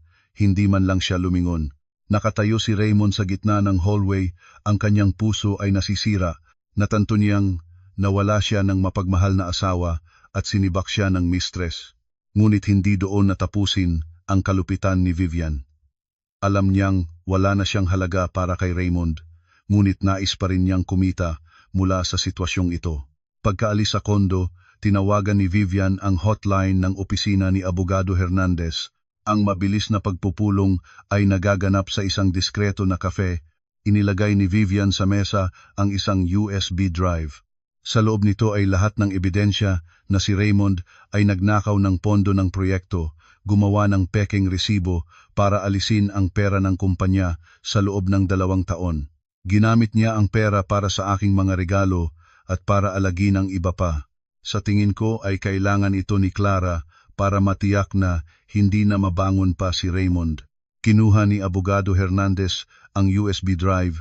Ang kanyang matalisik na mga mata ay tumingin sa babae sa harap niya. "Anong gusto mo kapalit?" ₱1,000,000 cash bilang paalam na bayad at bayad sa pagkolekta ng ebidensya, ang sagot ni Vivian nang walang pag-aatubili. Tumango si Abogado Hernandez. "Para sa akin, ang halagang iyon ay wala, ngunit ang ebidensya sa USB drive ay walang katumbas na halaga. Ito ang magiging huling pako na magtatak sa karera at karangalan ni Raymond." "Sige," pumayag si Clara. "Ang pera ay ilalipat sa inyong account pagkatapos kong ma-verify ang data." Ngumiti si Vivian nang may kasiyahan. Ibinenta niya ang kanyang kasintahan na kakaapak-apak sa kanya nang walang pagkukulang. Sa larong ito, Si Raymond ang pinakamasamang talunan, pinarusahan ng lahat ng babaeng nakapaligid sa kanya. Isang asawa na siya ay nagtataksil at isang kasamahan na kanyang pinagsilbihan silang dalawa ay nagsabwatan para itulak siya sa kailaliman. Sa makipot at mabahong kwarto ng lodging house, nakaharap ang tatlo sa pamilya ni Raymond sa isa't isa nang walang pag-asa. Pagkatapos ng pagiyak at reklamo ni Princess, nagsimula siyang mag-isip ng paraan ng paghihiganti. Siya ay isang social media influencer na may magandang bilang ng followers. Naisip niya na maaari niyang gamitin ang lakas ng netizens para siraan ako, gawing masamang tao at pilitin akong magbigay ng konsesyon. Nakipag-usap si Princess kay Aling Susing. Nanay, hindi natin maaaring hayaang ganito tayo. Kailangan nating ipakita ang katotohanan. Ngayon ay malakas ang social media, mag-livestream tayo na magkukuwento ng aming kalagayan, ireklamo siya na mayaman, ngunit walang awa, pinapalabas ang biyenan sa bahay. Ang mga netizen ay napakagalit sa hindi mapagmahal na manugang, siguradong matatakot siya sa pagkawala ng reputasyon at ibabalik ang suporta sa atin. Sabik na sumang-ayon si Aling Susing. Tama ka, anak. Iiyak ako ng malakas, sasalaysayin ko ang aking mga pagsisikap para palakihin si Raymond. Pagkatapos ay ikukuwento kung gaano siya kabastos para makita kung matapang pa siyang lumabas at gumawa ng negosyo. Kaya gumawa ang dalawa ng dramatikong palabas. Ang backdrop nila ay ang inaamag na dingding ng lodging house. Pinalamutian ni Princess ang biyenan para magmukhang mas pitikin ang hitsura at gusot ang sariling buhok. Nagsimula ang livestream sa personal na page ni Princess. Ang sensasyonal na pamagat. Isang nakakasakit na kwento, ang manugang ng mayaman ay nagpapalabas ng biyenan at bayaw sa ulan. Sa loob lamang ng 10 minuto, lumaki ng malaki ang bilang ng mga manonood. Umiiyak ng halos walang tigil si Aling Susing, sinasabing ako ay isang masamang babae, yumayabong ang kayamanan ngunit hamakin ang tao na nagtiis siya ng maraming taon dahil sa pagmamahal sa kanyang anak, ngunit sa huli ay tinataboy pa rin niya siya. Nagdagdag ng kulay si Princess, sinabing nangangalunya ako, kaya naghanap lang ako ng dahilan para ipaalis ang asawa. Nagsimulang mag-apoy ang mga netizen. Lumabas ang siksik na mga komento na sinisiraan ako. Anong klase ng manugang ito? I-boycott siya, kawawa naman ang nanay. Naupo ako sa opisina na sinusubaybayan ang awkward na palabas sa malaking screen. Nag-alala ang aking communications assistant. Clara, sineseryoso nilang sinasampal ang iyong reputasyon. Kailangan ba nating i-report ang violation para matanggal ang live stream? Umiling ako, ngumiti ng mahinahon. Hindi na kailangan. Hayaan nating matapos ang kanilang palabas. Habang mas pinalaki nila, mas masakit ang kontra-strike. Ihanda na ang mga ebidensya. Nang maabot ng livestream ni Princess ang peak na bilang ng manonood, sabay-sabay na nag-post ang opisyal na Santos Villanueva Holdings fanpage at ang aking personal na account ng isang solong post. Ang pamagat ay maikli. Ang katotohanan tungkol sa 30,000 at sa sampal. Ang post ay may kasamang 2 mahalaga na file. Una, detalyadong bank statement sa loob ng 36 buwan. Ang bawat linya ng 30,000 pisong bank transfer mula sa aking account patungo sa account ni Aling Susing ay nakalagay ng malinaw. Kabuuan, 1,800,000 piso. Ang bawat memo ay laging pangregalo ni Raymond para sa nanay para maligaya. Pangalawa, video mula sa security camera ng dining room noong gabi ng insidente, malinaw ang larawan at tunog. Ang eksena kung saan ang biyenang walang dahilan ay nagrereklamo sa sabaw. Ang eksena kung saan walang nagtatanong si Raymond at tinampal niya ako at bumagsak ako at ang kanyang mga salita ng pagtataboy. Lumabas ka ngayon. Hindi tinatanggap ng bahay na ito ang ganitong uri ng manugang. Ang counter-strike na ito ay nagpabago ng mabilis sa netizens. Mula sa pag-atake sa akin, lumipat sila sa matinding galit sa pamilya ni Raymond. Diyos ko, buwanang nagbibigay ang manugang ng 30,000 at tinatawag pa rin siyang parasito. Nagulo ba ang biyenan? Tingnan ang sampal. Ang asawa ay abusador, pinalabas ang asawa, ngayon ay umaarte na biktima sa social media. Walang hiya, Pala ang buong pamilya ay nabubuhay sa manugang, ngunit araw-araw ay nilalait siya, nakakaruming pagkain. Naging trending ang nagputol ng 30,000 sa loob ng ilang oras. Habang nagla-live si Princess at Aling Susing, biglang sinalabog ng mga puna laban sa kanila ang kanilang screen. Nagulat silang binabasa ang mga mensahe, ang mukha ay nawalan ng dugo. Nagmadaling isara ni Princess ang livestream at binura ang video ngunit late na. Libo-libo na ang nagkulay at nagbahagi ng video. Ang aking reverse communication strike ay ganap na nagtagumpay. Hindi lamang nalilinisan ang aking pangalan, ipinakita ko pa sa buong mundo ang tunay na mukha ng pamilya ng aking dating asawa. Nais nilang gumamit ng public opinion para patayin ako, ngunit ang public opinion mismo ang naglibing sa kanila. Isang linggo pagkatapos ng media backlash, ganap nang bumagsak si Raymond. Bankrupt ang kumpanya, napapalibutan ng utang. Sa labas ng bahay ay itinutukoy siya ng mga tao bilang duwad na asawa at gold digger. Hindi na siya maaaring humarap sa kahit sino.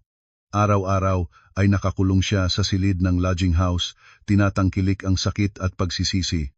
Nang hapon na iyon, tulad ng isang taong nangangarap na gising, naglakad ng paligoy-ligoy si Raymond at sumakay ng bus pabalik sa Forbes Park. Hindi siya makapasok sa loob dahil ang security ay mayroon ng listahan ng mga bawal pumasok, ngunit nakatago siya sa likod ng mga puno sa malayo, tumingin sa villa na dating tinitirhan niya.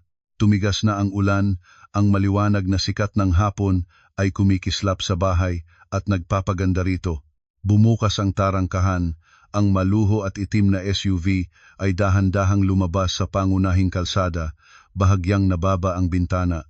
Nakita ni Raymond na nakaupo ako sa likod na upuan, puting corporate suit ang suot, ang buhok ay nakatali ng maayos, ang mukha ay banayad na may makeup, ngunit nagpapakita ng kumpiyansa at kagandahang hindi niya nakita sa loob ng 3 taon.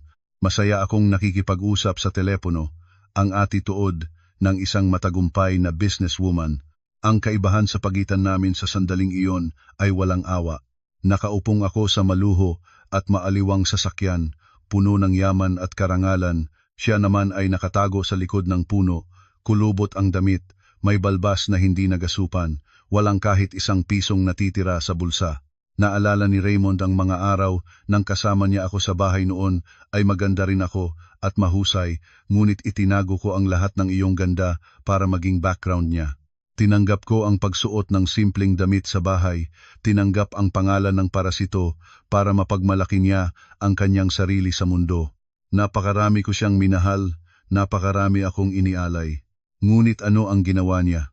Hinamak niya ako, nilapastangan ang aking dignidad. Buong pusong sinunod ang kanyang ina at nawawala ang pinakamahalagang perlas ng kanyang buhay. Tumulo ang luha ni Raymond ng mapait. Nais niyang tumalon palabas para harangin ang sasakyan, lumuhod at magmakaawa ng tawad, sabihin na nagkamali siya. Ngunit ang kanyang mga paa ay parang may bigat na hindi mailangkaw. Alam niyang ang agwat sa pagitan namin ngayon ay hindi lamang ang salamin ng kotse, kundi ang buong kalawakan ng pagkatao at katayuan. Dumaan ang aking sasakyan, inalog ang mga tuyong dahon sa paanan ni Raymond.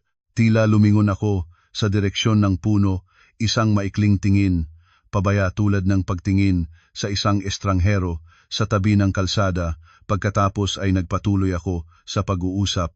Nakita ko siya, ngunit hindi na siya nasa aking interes pa. Yumuko si Raymond sa puno, humikbi sa bawat taon ng kirot. Ang huli at mapait na pagsisisi ay kumain ng kanyang puso, mas masakit kaysa kahit anong pisikal na parusa.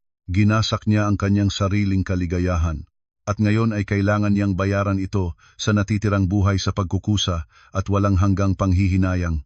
Isang linggo pagkatapos ng nabigong livestream, tunay na nasa impyerno na ang pamilya ni Raymond. Ang pautang na ginasak para iligtas si Princess ay nalubog sa bayad ng lodging house at pagkain. Nagsimulang tumawag ang mga nagpapautang at nagbabanta. Si Raymond naman ay nakukukulong sa silid tulad ng isang baliw. Natanto ni Aling Susing na ang pagmamalaki ay hindi kayang kainin. Naalala niya ang buwanang 30,000 piso na dati akong nagbibigay. Naisip niya na mayroon pa akong damdamin para kay Raymond o kahit paano ay may galang pa sa 3 taon na relasyon na manugang biyenan at malambot siya. Nagpasya si Aling Susing na magtaya sa huli. Huminap sa tumpok ng lumang damit ng pinakamalinis na damit. Inayos ang kanyang buhok na may ilang pilak na puti at sumakay ng tricycle papunta sa Santos Villanueva Holdings.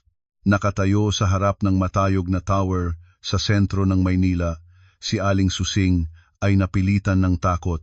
Dati ay alam niya lamang na nagtatrabaho ako sa isang opisina, hindi niya kailanman inakala na ang kanyang manugang ay may-ari ng ganyang laking negosyo. Malalim siyang huminga at naglakas loob na pumasok sa reception. Ngumiti ang magandang receptionist at yumuko. "Magandang araw, ma'am. Sino ang hinahanap ninyo?" Nagpanggap si Aling Susing na makapangyarihan. "Nais kong makita si Clara Santos Villanueva." "Si Clara Santos Villanueva iyon. Ako ang kanyang biyenan." Sinuri ng receptionist sa computer at mahinahon na sumagot, "Opo, ma'am. Ang schedule ng Vice President ay puno ngayon. Kung wala kayong nakaplanong appointment, natatakot akong hindi sila makakatagpo ng pagkakataon." Nagulat si Aling Susing nang marinig ang titulong Vice President, ngunit nagsikap pa ring matapang. "Tawagan na lang ninyo siya at sabihing dumating ang kanyang biyenan." Ang manugang na nakikita ang biyenan ay kailangan pa ba ng appointment? Nang sandaling iyon, bagong galing sa pulong, dumaan ako sa lobby at nakita si Aling Susing na nag-aawayan sa receptionist at ginawang signal sa security na huminto. Lumapit ako, malamig at malayo ang kilos. "Ano ang hinahanap ninyo sa akin?" Tinanong ko. Hindi ko na ginamit ang salitang nanay.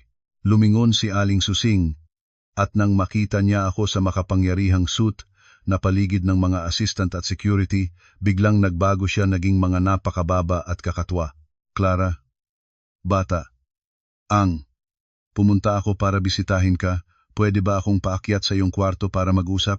Tumango ako at dinala siya sa aking opisina. Ang maluwag na silid na may kabuuang panoramic na tanawin ng lungsod ay lalo pang pinagulo si Aling Susing. Inimbitahan ko siyang umupo sa makatotohanan na sofa. Naupo ako ng katapat, tuwid ang likod, direkta ang tingin. Bago pa man ako mag-alok ng inumin, agad na lumuhod si Aling Susing sa sahig. Puno ng luha ang kanyang mga mata. "Clara, pinapahingi kita ng tawad. Alam ko na ako'y nagkamali. Matanda at lito na ako kaya nagalit ako sa iyo noon. Patawarin mo ako at si Raymond. Wala na kaming bahay. Ngayon ay natutulog kami sa dirty lodging house at kumakain ng instant noodles. Maawa ka sa amin, kahit ang buwanang 30,000 lang ay ibigay mo muli. Ipinangako ko na hindi na ako makikialam sa iyong buhay." Tumingin ako sa babae na dati ay humahimak sa akin, na ngayon ay nakaluhod at nagmamakaawa. Para sa pera wala akong kasiyahan. Nararamdaman ko lang ang kalungkutan sa kawalan ng katarungan ng mundo. Hindi siya pumunta dahil nagsisi siyang nasaktan niya ako, siya ay nandito dahil siya ay gutom. Kulang siya sa pera. Tumingin ako kay Aling Susing. Ang aking tinig ay mahinahon ngunit matalas. "Tumayo na kayo. Ang aking opisina ay malinis, huwag itong dumihin ng mga pekeng luha. Sinasabi ninyo na nagkamali kayo dahil nangalit kayo sa akin noon. Hindi. Nagkamali kayo, 3 taon na ang nakakaraan. Nagkamali kayo nang ituring ninyo ang manugang na isang kasambahay, ang pera ng manugang bilang pera ninyo, ang aking mga sakripisyo bilang natural lamang." Itinaas ni Aling Susing ang kanyang mukha nang iyak. Alam ko na lahat. "Clara, anumang gusto mo ay tanggapin ko. Basta't bumalik ka kay Raymond o ibigay mo sa amin ang dating sustento." Bahagya akong ngumiti habang umiling. Hindi pa kayo nakakaunawa? Hindi ako isang ATM machine na maaaring i-withdraw ng sinuman kung kailan kailangan. Ang 30,000 pisong iyon, mas gusto ko itong ibigay sa kawanggawa para sa mga mahirap ngunit may dignidad na tao kaysa palaguin ang mga walang utang na loob na kumakain ng saging at nagtatatapon ng balat sa nagpakain. Umuwi na kayo at huwag na kayong muli pang humanapin sa akin. Pinindot ko ang button para sa security. Pumasok ang 2 matangkad na bodyguard. Magalang ngunit mahigpit na inakay si Aling Susing palabas. Sumisigaw si Aling Susing nang may desperasyon habang inilalabas siya. "Clara, bakit ka ganyan? Mayaman ka na ngunit natutuon ka ba sa 30,000 para sa iyong biyenan? Masamang tao ka, pinarurusahan ka ng langit. Nagsara ang pintuan ng opisina, ganap na hinahadlangan ang kanyang mga sumpa. Bumalik ako sa mesa, pinagpatuloy ang paglagda sa mga dokumento. Ang aking puso ay magaan. Ganap na akong naputol sa huling ugnayan. Ang kabaitan ay kailangang ilagay sa tamang lugar at para sa kanilang pamilya, ang aking kabaitan ay sobra na ring ginagamit. Isang buwan pagkatapos ng araw na umalis ako sa bahay, opisyal nang naganap ang diborsyo sa pagitan ko at ni Raymond. Ito ay isang pangyayari na nakakuha ng atensyon ng media dahil sa aking katayuan at ang nakaraang ingay na iskandalo. Ngunit hiniling ko na ito ay magsagawa sa sarado para matiyak ang privacy at huling dignidad. Dumating ako sa hukuman sa isang maluho at itim na kasuotan kasama si Abogado Hernandez at ang malaking legal team ng Santos Villanueva Holdings. Dumating si Raymond ng 15 minuto ang huli, mukhang tanda ang itsura, gusot ang buhok, maramot ang balbas, ang luma at maluwag na suit ay dahil sa pagbaba ng timbang. Kasama lang ni Raymond ang isang government-appointed lawyer dahil sa wala na siyang pera para kumuha ng sarili. Nagsimula ang hearing sa tensyonado na atmosfera. Nagtanong ang matandang hukom habang tinutuklap ang folder. Gusto ba ng respondent na si Raymond Santos na sumang-ayon sa diborsiyo kasama ang petitioner na si Clara Santos Villanueva? Tumayo si Raymond. Ang kanyang tinig ay nanginginig at mapait. Mahal na hukom, mahal ko pa rin ang aking asawa. Ayoko ng diborsyo. Ang lahat ay isang misunderstanding sa matinding emosyon. Tumayo si Abogado Hernandez, matapang na nagsalita. Mahal na hukom, hindi ito isang misunderstanding. Ito ay sistematikong family abuse at pangangalunya. Gusto po naming makapagbigay ng karagdagang ebidensya. Inilabas ni Abogado Hernandez ang USB drive na ibinigay ni Vivian at ang video na nagpapakita kay Raymond na sinampal ako at pinalabas sa bahay. Kasama rin ang pahayag ni Vivian na nagkukumpirma sa 2 taon na relasyon kasama si Raymond at mga hotel receipts na binayaran ni Raymond gamit ang embezzled na pondo ng kumpanya. Tininingnan ng hukom ang mga ebidensya, ang kanyang mukha ay naging seryoso. Lumingon siya kay Raymond. Mayroon ba kayong depensa sa mga ebidensyang ito? Ibinaba ni Raymond ang kanyang ulo at wala siyang nasabi. Ang ebidensya ay napakaliit, hindi na makakakontra. Alam na niyang natalo na siya. Sa bahagi ng paghahati ng ari-arian, sinubukan ni Raymond ang huling pag-asa. Mahal na hukom, kahit papaano ay 3 taon kaming mag-asawa. Ang villa sa Forbes Park ay nakapangalan sa kanya, ngunit habang nagsasama kami ay nag-ambag din ako ng pagsisikap. Tumingin ako kay Raymond, ang aking mga mata ay malamig. Sa ganitong kalagayan, mapagsakim pa rin siya. Ngumiti si Abogado Hernandez at inilabas ang isang makapal na stack ng mga bank statement. Mahal na hukom, sinasabi ng respondent na may ambag siya, ngunit pinabubulaanan ng realidad ang kanyang sinasabing iyon. Sa loob ng 3 taon, ang lahat ng gasto sa pamumuhay, kuryente, tubig, pagkain, kahit ang pocket money ng ina at kapatid ng respondent ay binayaran ng aking kliyente. Ang kabuuang halaga na ginastos ng aking kliyente para sa pamilya ng respondent ay higit sa 10 milyong piso. Sa kabaligtaran, hindi lamang ang respondent ay walang nag-ambag na kahit 1 piso, kundi nagdala pa ng utang sa kanyang sariling kumpanya.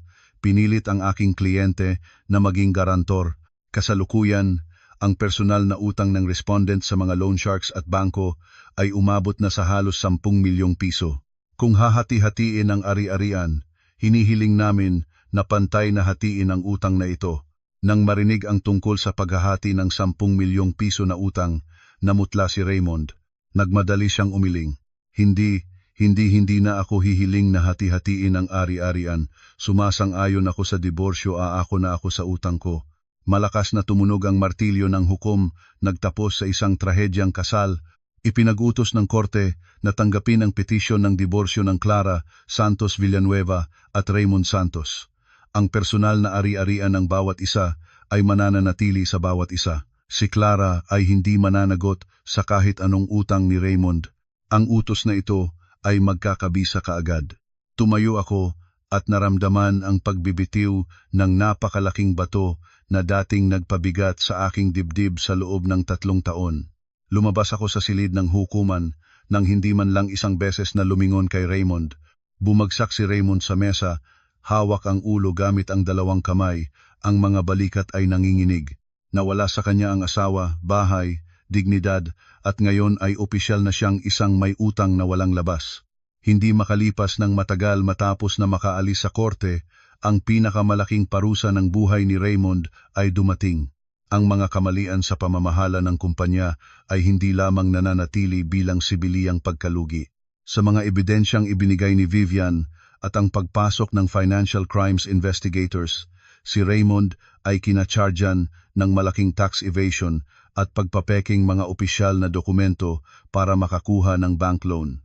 2 araw pagkatapos ng divorce hearing, habang kinakain ni Raymond ang isang tuyong tinapay sa kanyang murang boarding house, malakas na tumunog ang sirena ng pulis sa makitid na eskinita. Nagtatakot na nag-urong si Aling Susing at Princess sa sulok ng kwarto. Malakas na itinulak ang pintuan ng kwarto. Pumasok ang mga pulis na naka-uniform na may hawak na warrant of arrest. Binasa ng malakas ng team leader. Raymond Santos, kayo ay iniimbestiga kaugnay ng malaking tax evasion at panloloko ng pag-aari. Pakisama ninyo kami sa himpilan. Nalaglag ang tinapay ni Raymond mula sa kanyang kamay. Ang kanyang mukha ay puti nang wala ng dugo. Iniunat niya ang kanyang 2 kamay para sa handcuffs. Nagmadali si Aling Susing palapit, yakapin ang paa ng pulis, umiyak ng madaldal. Mga boss, walang kasalanan ng anak ko, mabait siya. Palayain ninyo siya, baka may nagsisinungaling sa kanya. Tumingin si Raymond sa kanyang ina. Ang kanyang mga mata ay nagluha. Nagsalita siya ng mga labi ay nanginginig. Inay, aalis na ako. Mag-ingat kayo ni na Princess. Huwag na kayong maghintay sa akin. Siguradong matagal bago ako makabalik.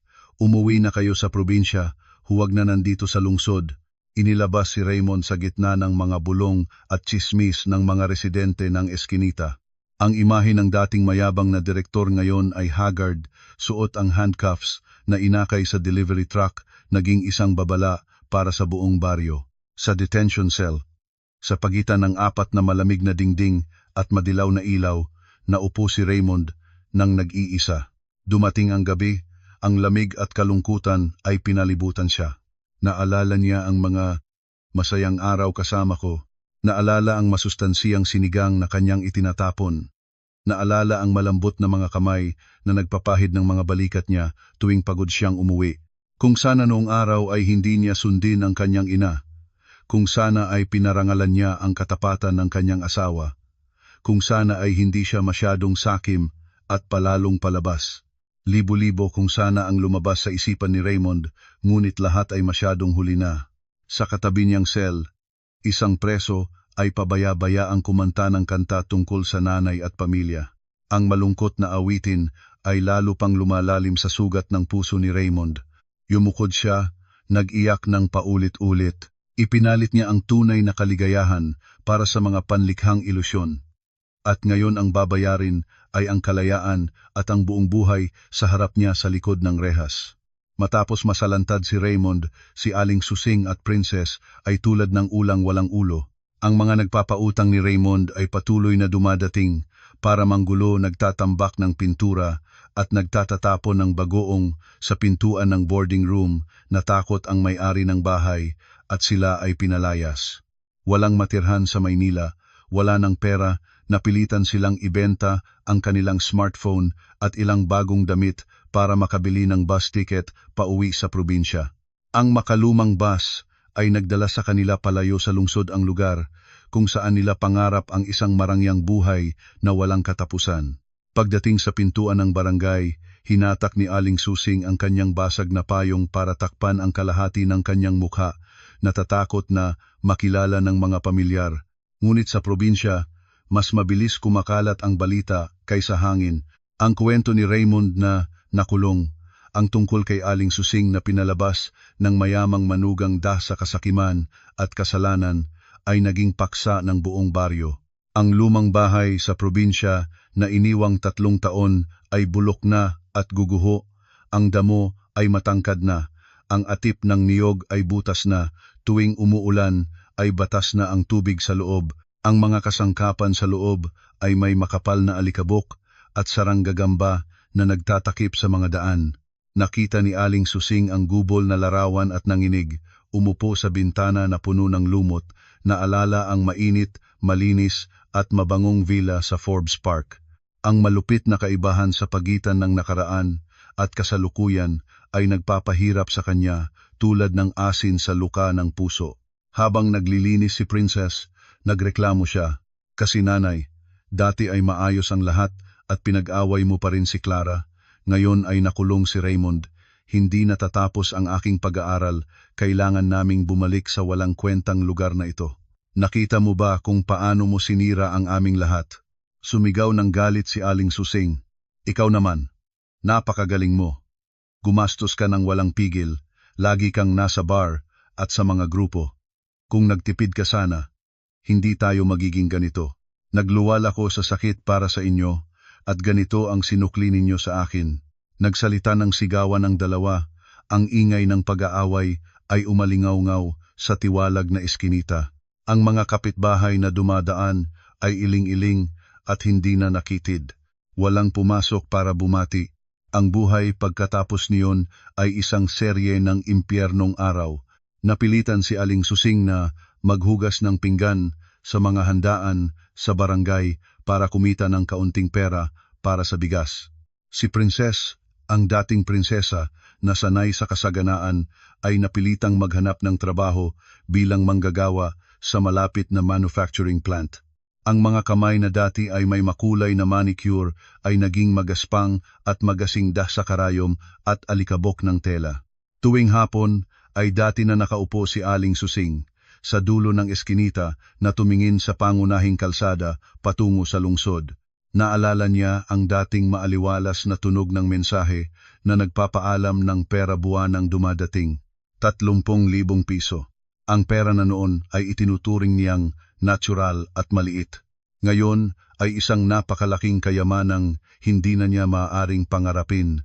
Matanda na ang itsura ni Aling Susing, yumuko ang likod, malabo na ang mga mata na puno ng napakahuling pagsisisi. Natanto niya na ang kanyang sariling kasakiman at kasamaan ang nagsunog ng biyaya ng buong pamilya. 3 taon pagkatapos, nakatayo ako sa balkonahe ng isang maluho at modernong apartment sa tabi ng dagat sa Cebu, pinuno ng aking baga ng hangin. Ang hangin mula sa dagat ay maalat at sariwa. Ang alon ng dagat ay bumabagsak sa maputlang buhangin tulad ng isang banayad na musika na nagpapanatag ng kaluluwa. Ngayon ay ika-3 anibersaryo ng Santos Villanueva Women Empowerment Fund, ang aking pinakamahalaga na proyekto. Sa loob ng 3 taon, ginagamit ko ang 30,000 pisong buwanan na dating ibinibigay ko kay Aling Susing kasama ang kita ng kumpanya para tulungan ang daan-daang kababaihan na nasa mahirap na sitwasyon upang makamit ang kanilang sariling tagumpay. Tumingin sa masasayang ngiti ng mga ito nang matanggap ang puhunan ng matagumpay sa kanilang maliliit na proyekto, naramdaman ko ang kakaibang init sa puso. Iyon ang tunay na halaga ng pera, ang kaligayahan ng pagbibigay sa tamang lugar. Hindi ako nagmamadaling mag-asawa muli. Naglaan ako ng oras para alagaan ang aking sarili, magbiyahe sa iba't ibang lugar, matuto ng mga bagong kasanayan at palakasin ang kumpanya. Natanto ko na ang isang babae ay hindi kailangang umasa sa isang lalaki para maging maligaya. Ang kaligayahang mula sa sarili ang pinakamatibay. Si Abogado Hernandez, na naging aking pinakatapat na kaibigan, ay lumakad papalapit sa akin at nagbigay ng baso ng pulang alak. Nagtanong siya, "Ano ang iniisip mo, Clara? Nag-iisip ka ba ng nakaraan?" Ngumiti ako at dahan-dahang umiling. Ang mahabang buhok ay lumipas sa hangin. "Hindi, Abogado. Ang nakaraan ay matagal na natutulog. Nag-iisip ako ng hinaharap. Naramdaman ko na mapalad ako dahil naglakas loob akong lumabas sa putik noong gabing iyon ng ulan. Kung hindi para sa sampal ni Raymond, kung hindi para sa kasamaan ni Aling Susing, baka nanatili pa rin akong isang matiisin na asawa na nabubuhay ng pabaya. Tumango si Abogado Hernandez nang may pagkakaayon. Tumpak. Minsan ang kasamaang kapalad ay regalo ng Diyos para matanggap natin ang ating tunay na sariling halaga. Narinig ko na si Raymond ay malapit ng palayain ng maaga dahil sa mabuting pag-uugali. Balak mo bang makita siya uli? Humigop ako ng isang higop ng pulang alak. Ang bahagyang astringent na lasa ay natunaw sa dulo ng dila at naging matamis. Sumagot akong matibay, "Hindi, abogado. Bawat isa ay may sariling landas. Nagbayad siya na para sa kanyang mga pagkakamali, sapat na iyon. Ang aking buhay ngayon ay walang lugar para sa mga malungkot na alaala. Nagpapatawad ako para maging malinis ang aking puso, ngunit hindi iyon nangangahulugang malilimutan ko o babalik pa." Nagsimulang lumubog ang araw sa dagat, nagkulay ng pula sa buong kalangitan at tubig. Ang tanawin ay maringal at kahanga-hanga. Tumingin ako sa malayo sa abot tanaw, puno ng kapayapaan at pag-asa. Ako, Clara Santos Villanueva, ay nahanap na muli ang aking sarili. Ako ay malaya, may kakayahan, at may pagmamalaki. Ang desisyong umalis sa ulan na gabi, pinutulan ang lahat ng tulong sa pamilya ng aking dating asawa, ang pinakamatamang desisyon, ang pinakadakilang pagbabago ng aking buhay. Ang ulan noong gabing iyon ay naghugas ng lahat ng dumi at sakit at nag-iwan sa akin ng malinaw na langit at maliwanag na kinabukasan sa harap ko. Nag-away ako sa aking biyenan. Agad akong